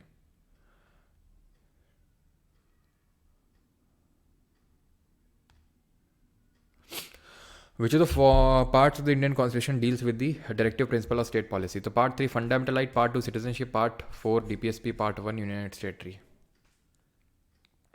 Cottage industry promotion, cottage industry का प्रमोशन जी देखो चिरकुट जी, ये होता है कि कॉटेज इंडस्ट्री काइंड ऑफ छोटा सा बिजनेस होता है जो लोग अपने घर में ही सेटअप कर लेते हैं छोटे छोटे इक्विपमेंट लेके उनके पास जो होते हैं वो अपना घर में ही घरेलू उद्योग टाइप होता है ये, ठीक है। रूल ऑफ लॉ की बात मेनका गांधी केस में आई थी, है ना। जो हमारा ये AK गोपालन केस में था उसमें तो सिर्फ प्रोसीजर स्टैब्लिश्ड बाय लॉ जो 21 आर्टिकल में लिखा हुआ है, एक अनुच्छेद 21, सिर्फ उसी को माना था, लेकिन रूल ऑफ लॉ की बात कही थी उसने मेनका गांधी केस में। Which of the following are enumerated in the part 4 of the constitution? तो पार्ट 4 में क्या है? डीपीएसपी है, पार्ट 3, पार्ट 4A, पार्ट 5 कल से आएगा ये। डीपीएसपी स्ट्राइव, और कल से क्लास मिस मत कर देना चाहे कुछ हो जाए। DPSP strive to make India, क्या बनाना चाहते हैं इंडिया को? लोक हितकारी राज्य, ठीक है। अब तुम जहाँ लेफ्टिनेंट और असिस्टेंट कमांडेंट बन चुके हो हैं तो ये तो बहुत आसान लग रहे होंगे इनकम टैक्स इंस्पेक्टर बनना, तो क्यों? देख रहे हो SSC-GD, ये SSC-GD का है, ये सिलेक्शन पोस्ट का है, ठीक है। ये CGL का है, तो इनकम टैक्स बनाया पहले तुमको, फिर सिलेक्शन पोस्ट में सिलेक्शन दिलाया तुम्हें, फिर उसके बाद GD में कांस्टेबल ही बना दिए तुम्हें, सब कुछ करवाएंगे, ठीक है। अर्थ से फर्श, फर्श से अर्थ, फर्श से अर्थ, अर्थ से फर्श, ये मामला जो है तुम्हें चलाते रहेंगे। This is mentioned under the dash of the constitution. तो किसकी बात हो रही है? State shall take steps to separate the judiciary. कौन सा आर्टिकल है जल्दी बताएं? जुडिशरी एग्जीक्यूटिव को सेपरेट करने वाला, पार्ट नंबर 4। वेलफेयर स्टेट की कौन सा स्टेट बात करता है? CGL के Tier 2 में पूछा गया, ले देख रहे हो, वेलफेयर स्टेट CGL Tier 2, सीधा तुमको, सीधा अब इसके बाद कोई और स्टेज नहीं होगा, सीधे तुम्हें सिलेक्शन दिलाएंगे, सीधा इनकम टैक्स में इंस्पेक्टर, सीधे GST के रेड मारो तुम जाके GST इंस्पेक्टर बन के, ठीक है। आंसर क्या होगा यहाँ पे? आंसर होगा DPSP, लोक हितकारी राज्य, ठीक है। और नोवेल फीचर किसने बोला था? ठीक है, ये एक आर्टिकल हो जाएगा 50, 7वां। Which of the following is a feature of DPSP and also distinguish it from the fundamental right? Which of the following is a feature of DPSP and, ठीक है, it is non justiciable. DPSP is non justiciable, fundamental right are justiciable, ठीक है। आगे बढ़ें। Prohibit नहीं करता, ये मना नहीं करता, ये पॉजिटिव ऑब्लिगेशंस होते हैं। DPSP क्या होते हैं? पॉजिटिव ऑब्लिगेशन होते हैं, ठीक है। आगे बढ़ते हैं। Set in India which of the following is a Gandhian DPSP? Gandhian DPSP कौन सी है? हा, देख रहे हो हम लोगों ने जो क्लासिफिकेशन किया था तो उसने बोला था कि ज़्यादा मैंने क्वेश्चन देखे तो नहीं, पूछे तो नहीं, लेकिन देख रहे हो मैंने बोला था शायद पूछा गया भी हो, और पूछा गया है। CHSL में कौन सी गांधीयन है? पंचायत वाली होगी कि नहीं? गांधी पंचायत की, ये कौन सी हो जाएगी? Liberal intellectual. और ये जो मैं लिख रहा हूँ ना, ये तुम्हारे नहीं लिख रहा हूँ, तुमको लिखना है। वो तो पहले तुम खुद से सोचो पॉज करके, यार ये कौन सा आर्टिकल है, कौन सा, ऐसा नहीं कि लिखने दो ना, पैसा दिए हैं, पढ़ाएंगे, लिखेंगे, खुद ही लिखेंगे।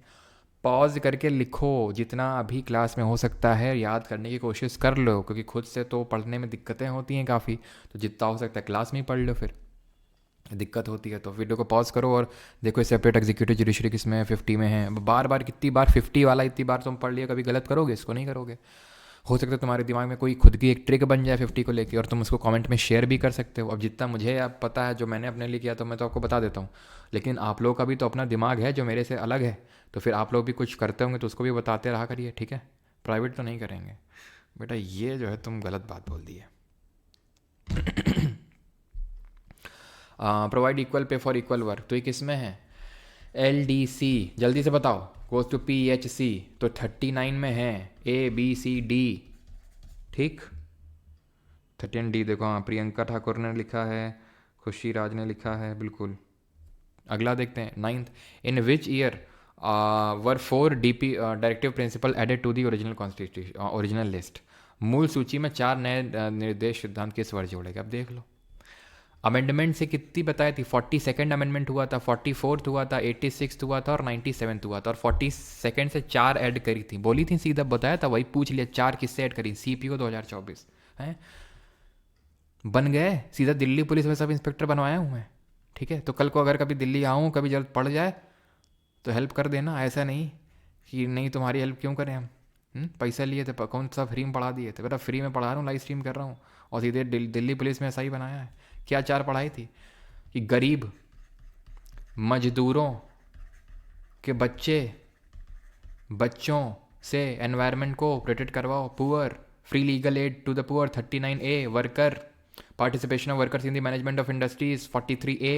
Children, to secure opportunities for healthy development of children LDC यानी article 39 clause C। Environment 48A। 44, 38 to minimise inequality in income and opportunity. 86 article 45 का subject matter early childhood care 0 to 6 के लिए। 97 कोऑपरेटिव सोसाइटी 2011 आर्टिकल 43B। आगे ना 10th generally directive principle are prohibitive in nature. अरे बोला तो यार तुम्हें कितनी बार, प्रोहिबिटिव नहीं है, पॉजिटिव ऑब्लिगेशन है। पॉजिटिव डायरेक्शन, ये option number B, positive direction से। ये बात को भूलना नहीं है आपने, आपने घबराना नहीं और आपने इस बात को भूलना नहीं है। The directive principle of state policy in the constitution primarily aimed at achieving, क्या अचीव करने की बात करते हैं ये? पॉलिटिकल स्टेबिलिटी नहीं भाई, पॉलिटिकल जस्टिस, और वो भी फंडामेंटल राइट, सोशल और इकोनॉमिक जस्टिस। पॉलिटिकल जस्टिस कौन? Fundamental right. ये करो जल्दी से। डीपीएसपी के बारे में स्टेटमेंट है, सिर्फ 15 तक क्वेश्चन कराऊंगा, उसके आगे जितने होंगे खुद करोगे, और उसके बाद फंडामेंटल ड्यूटी के क्वेश्चन देखेंगे कुछ, ठीक है। दे आर नेगेटिव नेचर, बात यार को तुमको समझ ही नहीं आ रही उतनी देर से हम बोल रहे हैं पॉजिटिव है, नेगेटिव कर रहे हो उतनी देर से। They have moral and political sanctions, no they promo okay रुको, तो पहला वाला गलत है, पहला गलत है तो ये दोनों गए। They promote the welfare of the rich, गलत। वेलफेयर ऑफ द स्टेट, भाई रिच की बात थोड़ी ना करेंगे सिर्फ। आप देख सकते हैं थोड़ा एब्सर्ड टाइप नहीं लग रहा है आपको? CHSL 2023 में क्वेश्चन पूछा गया कि भाई रिच की बात कर रहे हैं, जबकि DPSP भाई पुअर की बोलता तो भी चलो बात आती थी कि पुअर की बात कर रहा है, रिच की बात थोड़ी ना करता है constitution. They are positive in nature, yes. अब ये नेगेटिव पॉजिटिव है, A और D तो कभी साथ में हो ही नहीं सकते हैं भी नहीं, खैर तो D तो होगा। अब D तो होगा, C होगा कि B होगा? तो C तो होने से रहा, तो B होगा आपका। दे have moral and political sanctions, ठीक है। तो हमने देखा भी था मॉरल सैंक्शन होता है, ऐसा बोला था किसने? KC वियरे ने बोला था, है ना। BR अम्बेडकर ने क्या बोला था? BR अम्बेडकर जी ने क्या बोला था DPSP को? तो उन्होंने बोला था, और एक चीज़ ध्यान रखना, क्या हो रहा है ये, ठीक है, ध्यान रखना, ये जो ग्रैनविल ऑस्टिन था, अभी लिखवा दूंगा उसको मैं, उसने, अब जो लोग चले गए सो चले गए, उनका मिस हो गया, क्योंकि कुछ लोग की आदत होती है ना, क्वेश्चन करते नहीं, पढ़ते हैं। अभी देख रहे थे 6,500 लोग, कितने लोग देख रहे थे और भाग गए तुरंत, क्या क्वेश्चन हो रहा है, पर भागो इंस्टाग्राम चलाते हैं जल के जल्दी से, अलग ही आनंद आएगा वहाँ पे। तो यहाँ क्या चल रहा है, क्वेश्चन तो हम कर ही लेंगे, अब मिस हो जाता है उनका बीच में ऐसा कुछ। अभी मैं लिखवाऊंगा कुछ एक का दुक्का और चीज़ें, जैसे ग्रैनविल ऑस्टिन ने इनको कॉन्शियंस ऑफ कॉन्स्टिट्यूशन बोला था, ठीक है। कॉन्शियंस ऑफ कॉन्स्टिट्यूशन उन्होंने DPSP और फंडामेंटल राइट यानी कि संविधान की समझ बोला था उन्होंने, ठीक है। तो ये novel feature. ID card constitution को नहीं, प्रियम्बल को बोला था, किसने बोला था जरा बताओ? सोल ऑफ द स्टेट ना। तो ID कार्ड प्रियम्बल को बोला था किसने? NA पालखीवाला ने। और पॉलिटिकल हॉरोस्कोप किसने बोला था, ये भी बताना जरा। Dash DPS directive principle of state policy were added to the Indian constitution by 42nd amendment. फिर वही बात अभी बताया था, देखो CPO में भी पूछा भी और CGL में भी पूछा भी, और इसी से लिख देते हैं कौन सा शिफ्ट और कौन सा समय था, वो शाम का समय था, दोपहरी का समय था, कब का समय था, ताकि तुम मैच कर सको अगर तुम्हें शक हो तो 4 जो है 4 DPSP को ऐड किया गया। Which of the following article, आखिरी यही है, which of the following articles from DPSP mentions about organisation village panchayat. Village article 38 welfare inequality, 40 में पंचायत था, 41 में राइट टू वर्क था, 42 में क्या था? Just and human conditions of work maternity relief, 36 में तो ये बोला था स्टेट का डेफिनेशन है, ठीक है। अब जितने हैं खुद से करो, ठीक है। एक सेकंड काफ़ी क्वेश्चन है यहाँ पे तो, ये तो ख़त्म ही नहीं हो रहे और यार अभी तो आधे क्वेश्चन किए अपन लोगों ने, गजब बात है ये तो, हैं। चलो कोई नहीं, फंडामेंटल ड्यूटी के कम होंगे, करो कोई नहीं, तुमसे ये करवाते हैं थोड़े से जो टफ टाइप है, बाकी तो यार कर ही लोगे, ठीक है। बाकी अगर ना है तो बता देना, बैच में एक दिन क्लास रख के करवा देंगे, ठीक है, जो अगर डाउट हो तो तुम्हें किसी क्वेश्चन में, ठीक है। एक सेकंड रुकना जरा, एक सेकंड करो क्वेश्चन में।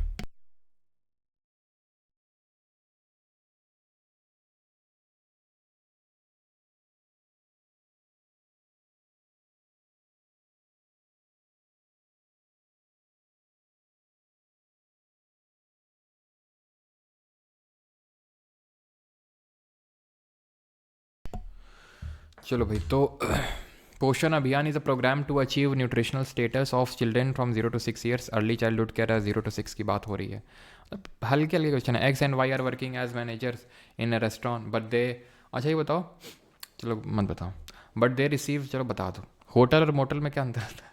मोटेल भी सुने होगे ना, होटल और मोटेल। इन दोनों में क्या अंतर होता है? बताओ जल्दी से, पूछेगा सीजल में। बट दे रिसीव अनइक्वल पे फॉर द सेम वर्क, तो equal pay for equal work मिलना चाहिए, ठीक है, ऐसा हमारा डीपीएसपी है। लेकिन इनको अनइक्वल पे मिल रहा है इक्वल वर्क के लिए, तो कौन सी डीपीएसपी यहाँ पर लागू नहीं हो रही है? तो हमें पता है आर्टिकल नंबर 39 का, वो भी कौन सा, L D C goes to P H C 39D, ठीक है। मोटेल में मोटे लोग जाते हैं, वाह बेटा चिरकुट, तुम चिरकुट टाइप बातें करते रहते हो हमेशा। यस, अरनान ने सही बताया, मोटेल इन हाईवे होटल, जो काइंड ऑफ ढाबा टाइप आप बोल सकते हो, मोटेल होते हैं, ठीक है। रुकने के लिए नहीं होते, खाने पीने रुकने के लिए होते हैं। हाईवेज पे होटल होते हैं, रुकने उकने की भी व्यवस्था होती है, ठीक है। लग रहे हैं कि लगेंगे यार कैसा क्या ये वो, लेकिन है सब ऐसे ही। Which article early childhood care 45, which article state should have monument 49, ठीक है। आपको लगे सर आपको तो पता है, तो आपको भी तो पता है, मैंने याद तो करवाया। 39A में क्या है? Free legal aid to the poor है। 50 में क्या है? 50 में है कि सेपरेशन ऑफ एग्जीक्यूटिव और जुडिशरी को सेपरेट करना है। 48 में एनवायरनमेंट को।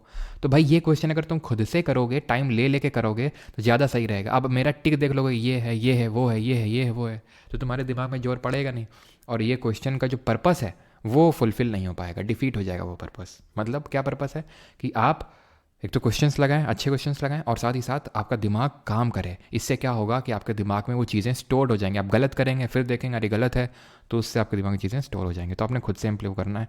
अगर कोई समझ में ना है, जो कि होगा नहीं क्योंकि हमने डिटेल समझा, तो बताना, बैच में मैं किसी दिन लेक्चर रख के करवा दूंगा, ठीक है। एफडी पे आते हैं। कंटेन्स फंडा, क्योंकि इसमें किस आर्टिकल में फंडामेंटलिटी ले कर लो बात, पूरा सब इतना हम पढ़ें, इस दिन के लिए पढ़ें, ये क्वेश्चन पूछा जाएगा। लेकिन पूछा है सेकेंड शिफ्ट 10 अगस्त को, सॉरी 10 सितंबर को 2024 को, यानी इसी साल आपके। तो 51A, ठीक।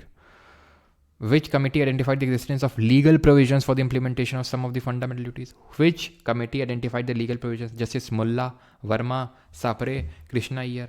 अब इसमें सरदार सोरेन सिंह होता ना तो मज़ा आ जाता, लेकिन क्योंकि मैं ऑप्शंस चेंज करता नहीं अपने हिसाब से, जो पूछता है वही यहाँ पे रखता हूँ। नहीं तो सरदार सोरेन सिंह होता, मज़ा आ जाता, सोरेन सिंह मुल्ला की जगह रखते और सोरेन सिंह मार के चले आते। जबकि क्या होगा, जस्टिस वर्मा ने, हमने पढ़ा था, लीगल प्रोविजंस को आइडेंटिफाई करने का काम किया था। सेक्सुअल वर्कर वाला क्वेश्चन में डाउट है सर। पहली बात तो डाउट की स्पेलिंग DOUBT होती है ना कि DOUGHT, है ना। तो कौन सा सेक्सुअल वर्कर से आप क्वेश्चन बताइए, कौन सा हमने सेक्सुअल वर्कर वाला क्वेश्चन किया था? नॉट प्रिस्क्राइब्ड, इनमें से कौन सी ड्यूटी कॉन्स्टिट्यूशन में नहीं है? To defend the country, to pay income tax, to cast the vote in elections, and to safeguard the public property.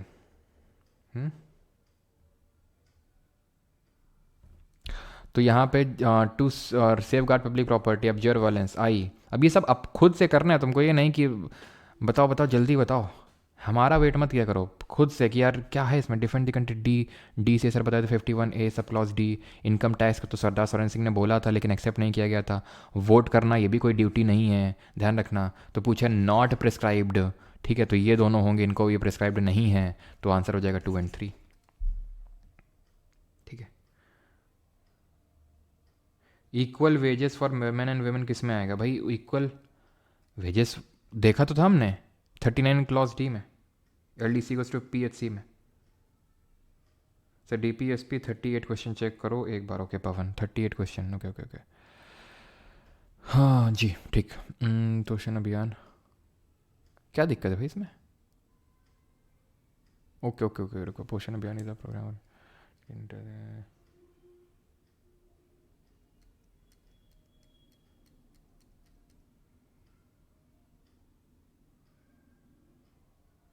Okay okay okay okay okay okay okay, ठीक ठीक ठीक ठीक।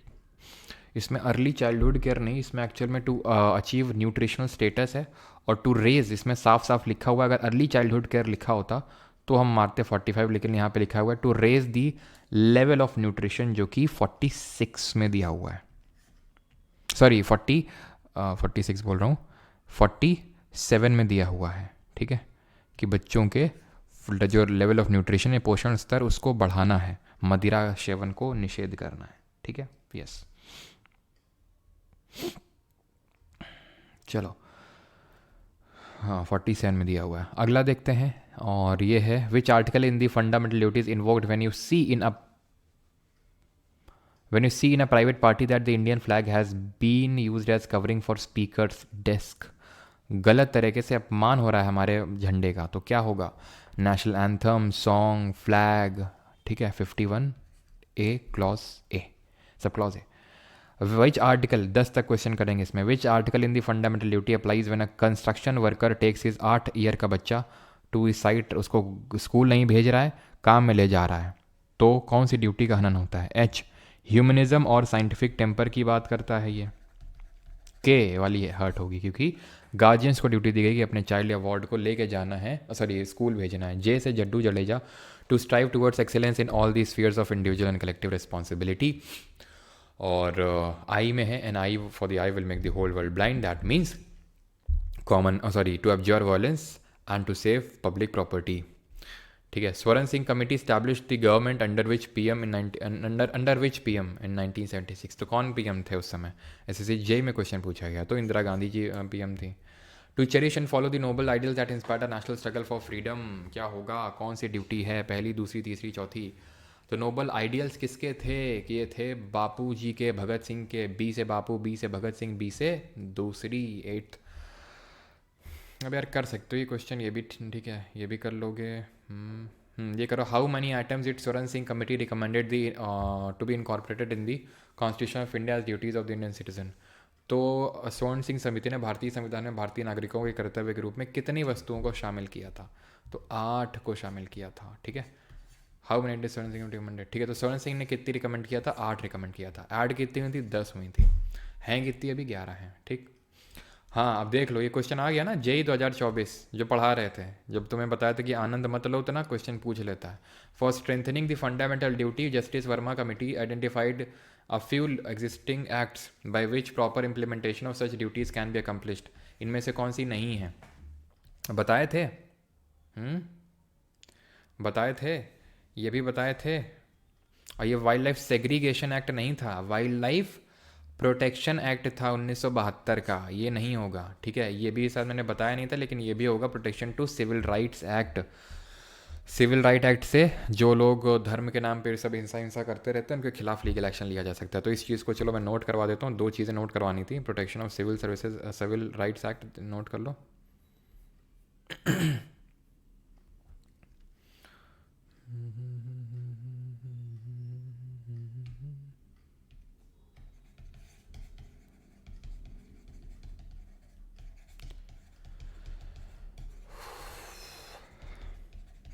ठीक है, 1955 का। और यहाँ पे कमेंट वाले सेक्शन में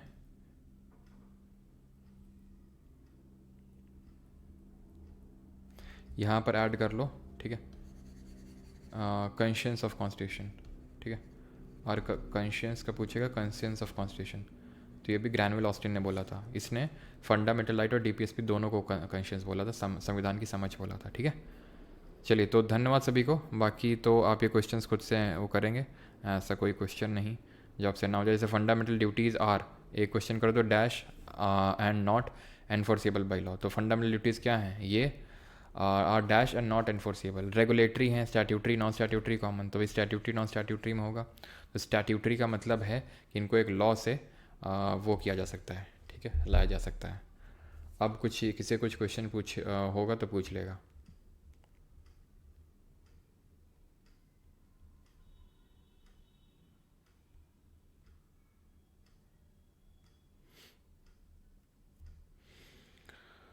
ठीक है, हाँ, ये भी चीज़ को नोट कर सकते हैं, क्योंकि स्टैट्यूटरी का मतलब होता है लॉ से लाया गया।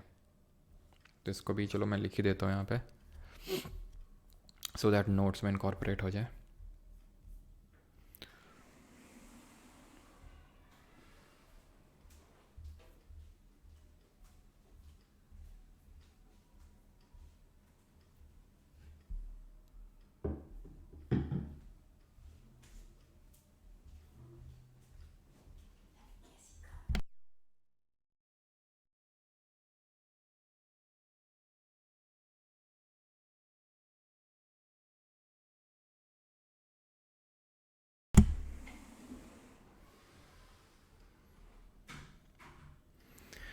चलो तो यहाँ पे मैं लिख देता हूँ इस चीज़ को, कहाँ पे गया, ठीक है।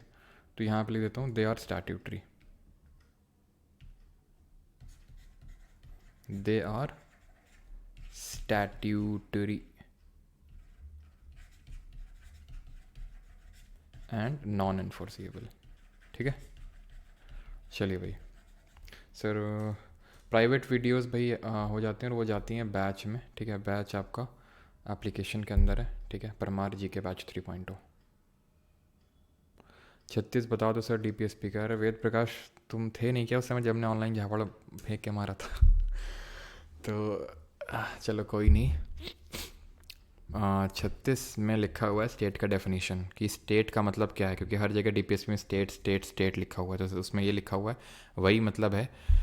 हाँ, कि जो आर्टिकल 12 में मतलब है फंडामेंटल राइट्स में, यानी कि parliament, state legislature, central government, state government, LIC, UNGC, ये सब। पढ़ाई करते करते मन में कुछ और चलने लगता है, तो जब मन में कुछ और चलने लगता है ना, तो फिर से उसको वहीं पे ला ले आओ, ठीक है। मन हो जाता है, फिर से उसको लाओ, फिर से लाओ। सबका मन जाता है, सिर्फ तुम्हारा नहीं जाता। किसी का ज़्यादा जाता है, किसी का कम जाता है। मेडिटेशन ट्राई कर सकते हो और उसको बार बार वापस लेके आओ। यही कृष्ण जी ने अर्जुन जी को भी बोला था, ठीक है। मज़ा आया, और मैं ये मज़ा पूरे हिंदुस्तान को देना चाहता हूँ। अच्छा अंकित, कैसे दोगे? रिकॉर्डिंग ऑफ करनी होगी, थैंक यू।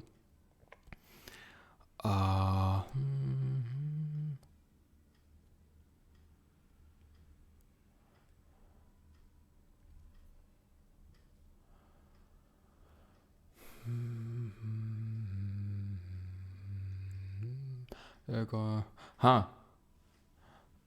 एक सेकेंड, किसका डाउट था?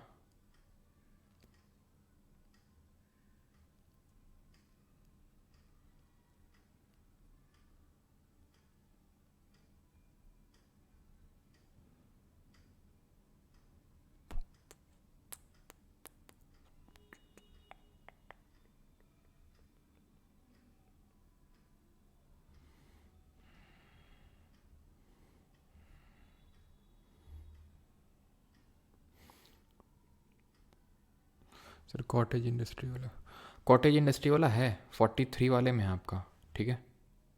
43 वाले में कॉटेज इंडस्ट्री, या शायद आपने देखा नहीं होगा, यहाँ पे होगा वो चीज़, ठीक है। आप देख सकते हो यहाँ पे ये लिखा हुआ ना, ग्रीन से ही है, दिखा? ये चीज़, ये जो चीज़ आपको दिख रही कॉटेज इंडस्ट्री तो है ये।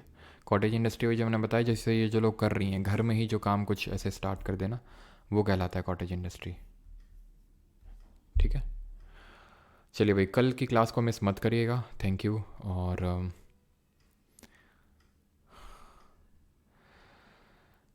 आप अटैची ले लीजिए। क्यों भाई अटैची क्यों ले लें?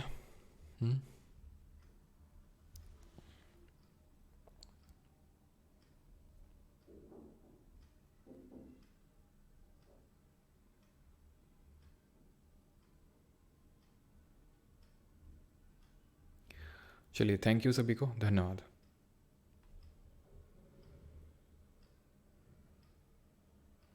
सर ऐप में 1199 और 1299 दिखा रहा है।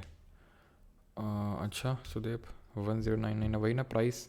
1199 नहीं, 1099 दिखा रहा होगा, 1099 क्योंकि प्राइस बढ़ चुका है ना। 1099 दिखा रहा होगा और 1199, या फिर सॉरी 1299।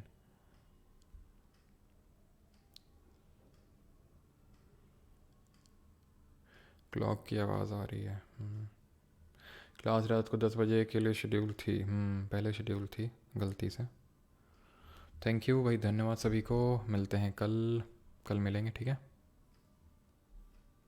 स्टेनो के लिए कुछ बता दो सत्या मिश्रा, वीडियो आएगा आज स्टेनो के लिए, ठीक है, क्योंकि और लास्ट में 1 मंथ में क्या करना है। हाँ, बुक का प्राइस इंक्रीज़ नहीं हुआ है अमन कुमार, बिकॉज होता ये है कि कई सारे डिस्ट्रीब्यूटर होते हैं, जैसे मैंने पता किया था कि क्यों बुक फ्लिपकार्ट वगैरह में ज़्यादा दिखा रहे कहीं कहीं पे, तो लेते हैं। अब वो हमारा तो उसमें कंट्रोल नहीं ना। अब मान लो किसी बुक स्टॉल वाले ने किताब ली और वो मन मर्जी प्राइस पे बेच रहा है कि ये तो बच्चे खरीदेंगे ही खरीदेंगे, तो वो चीज़ हो जाती है थोड़ी सी। वैसे कि जो मेन लिंक मैंने शेयर किए थे, अगर आप डिस्क्रिप्शन में जाकर देखेंगे, जो बुक लॉन्च का वीडियो था उसमें डिस्क्रिप्शन में आपको जो लिंक मिले थे उसमें उतना ही प्राइस होगा। अमेज़ॉन का, फ्लिपकार्ट का तो उसमें लिंक नहीं है, फ्लिपकार्ट का भी मैं अटैच कर दूंगा उसमें, ठीक है। बाकी आप देख लो, ठीक है। नोट्स खुद से बना सकते हो, या फिर एप्लीकेशन में जो आपको मिलते हैं नोट्स वो ठीक हैं, वेल एंड गुड हैं, तो कोई बात नहीं, ठीक है। Thank you.